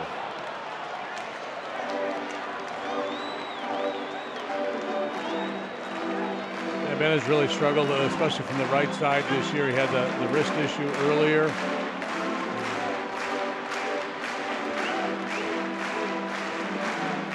I think he might be swinging here.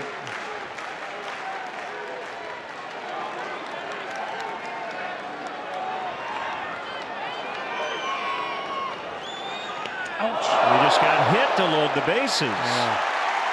The moment definitely getting the best of Wandy Peralta here. Now they're saying that he offered at it and they're going to call him back. Wow, that's a big call. Joe going out to talk to Chris Conroy at first. And he is livid. He just ejected him. And he just got kicked out. Yeah. You're right. Yeah, I think Joe's saying, I don't care where his bat is, what it looked like from you, but he's diving to get out of the way of that baseball. There's no way he tried to bunt that ball.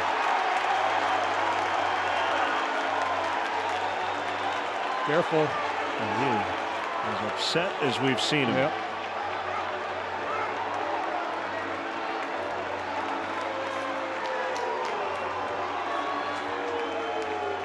So I think Zobrist now is just being told that he's got to go back to the plate. And he's letting Conroy have it. He's letting everybody have it.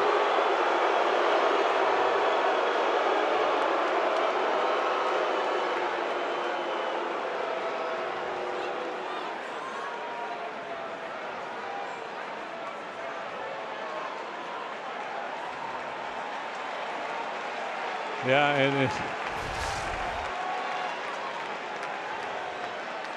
watch.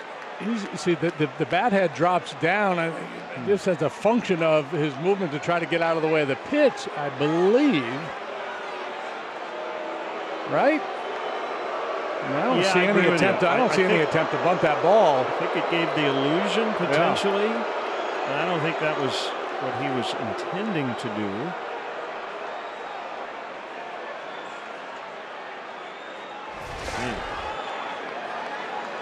So it's 0-2 on Ben Zobrist.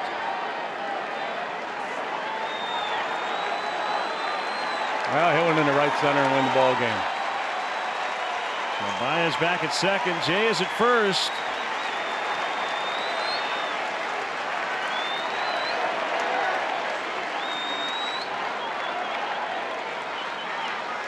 And the 0-2 pitch. Low and outside. That's where you really got to keep your wits about you. All the emotion swirling around. Feel like you should be standing on first base.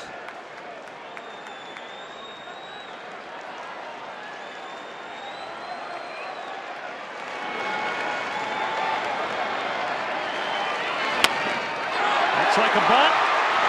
Peralta will throw to first in time, so he does get the bunt down after all that craziness. Second and third, and I'm sure Almora will be walked. Although Bryant was right behind him, but first a trip to the mound by Bryant Price. Look at Zoe getting a hand, and he is still upset. Probably have a 5-man infield here as he's signaling to Adam Duvall to come in. Our updated Lexus run predictor. Second and third, 1 out. Wandy Peralta taken out. We'll see what the Reds do regarding Almora, as we'll be right back.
swinging bunt that plays like a sac bunt.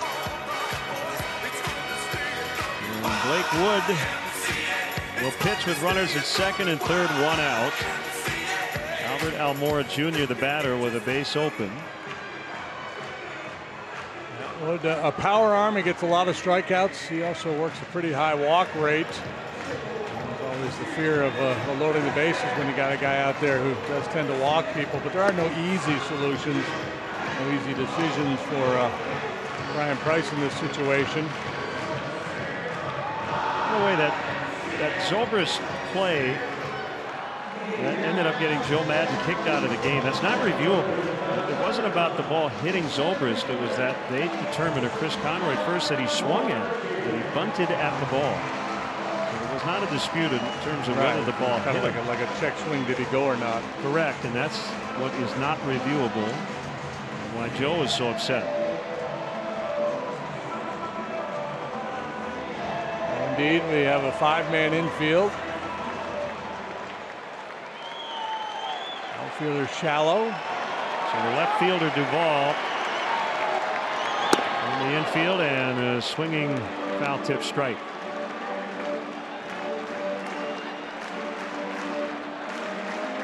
They've got Hamilton in left center, Irvin in right center, and they're not deep. Irvin in right.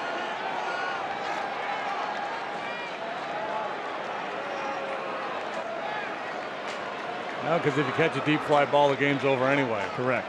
Infield's in. You want to be able to run in, catch a blooper.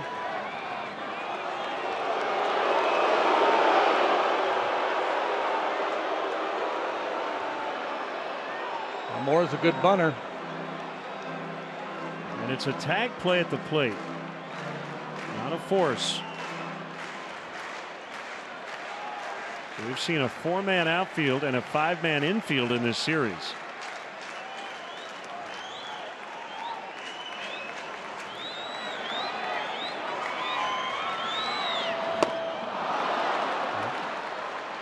Try to control the moment here.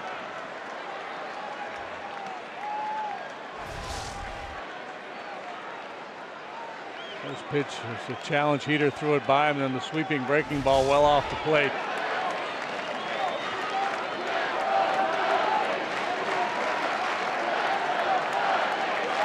Short, quick path to the ball. 0-2, trying to get him to chase. The other part of the Zobrist play, once the ball hit him, the ball is dead. That's why the runners had to return to first and second. So it's a play you don't see that much, but one that got the manager kicked out. And Moore trying to win it here. Baez 90 feet away with 1 out. And he swings and misses. 2 down. Well, what do they do with Bryant? You've got Rizzo behind them. They're probably going to pitch to him. Now Duvall will get an outfielder's glove again and head back to left.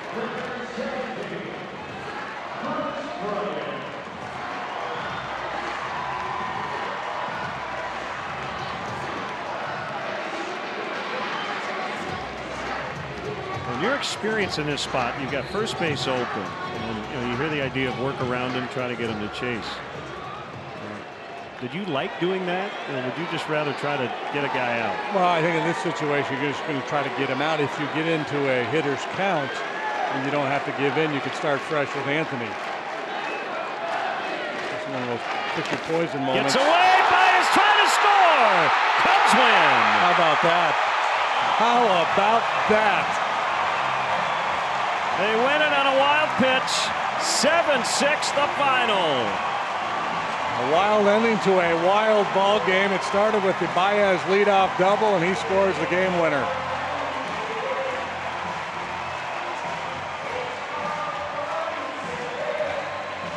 So the Reds came back late to tie it up, but the Cubs win it in the bottom of the 9th. Yeah, that would have been a kick in the gut loss. To have that comfortable lead late, let it get away, but all's well that ends well. And Barnhart, one of the best in the business, but that spike slider way out in front of home plate. That's a tough pitch to control. Good read by Baez.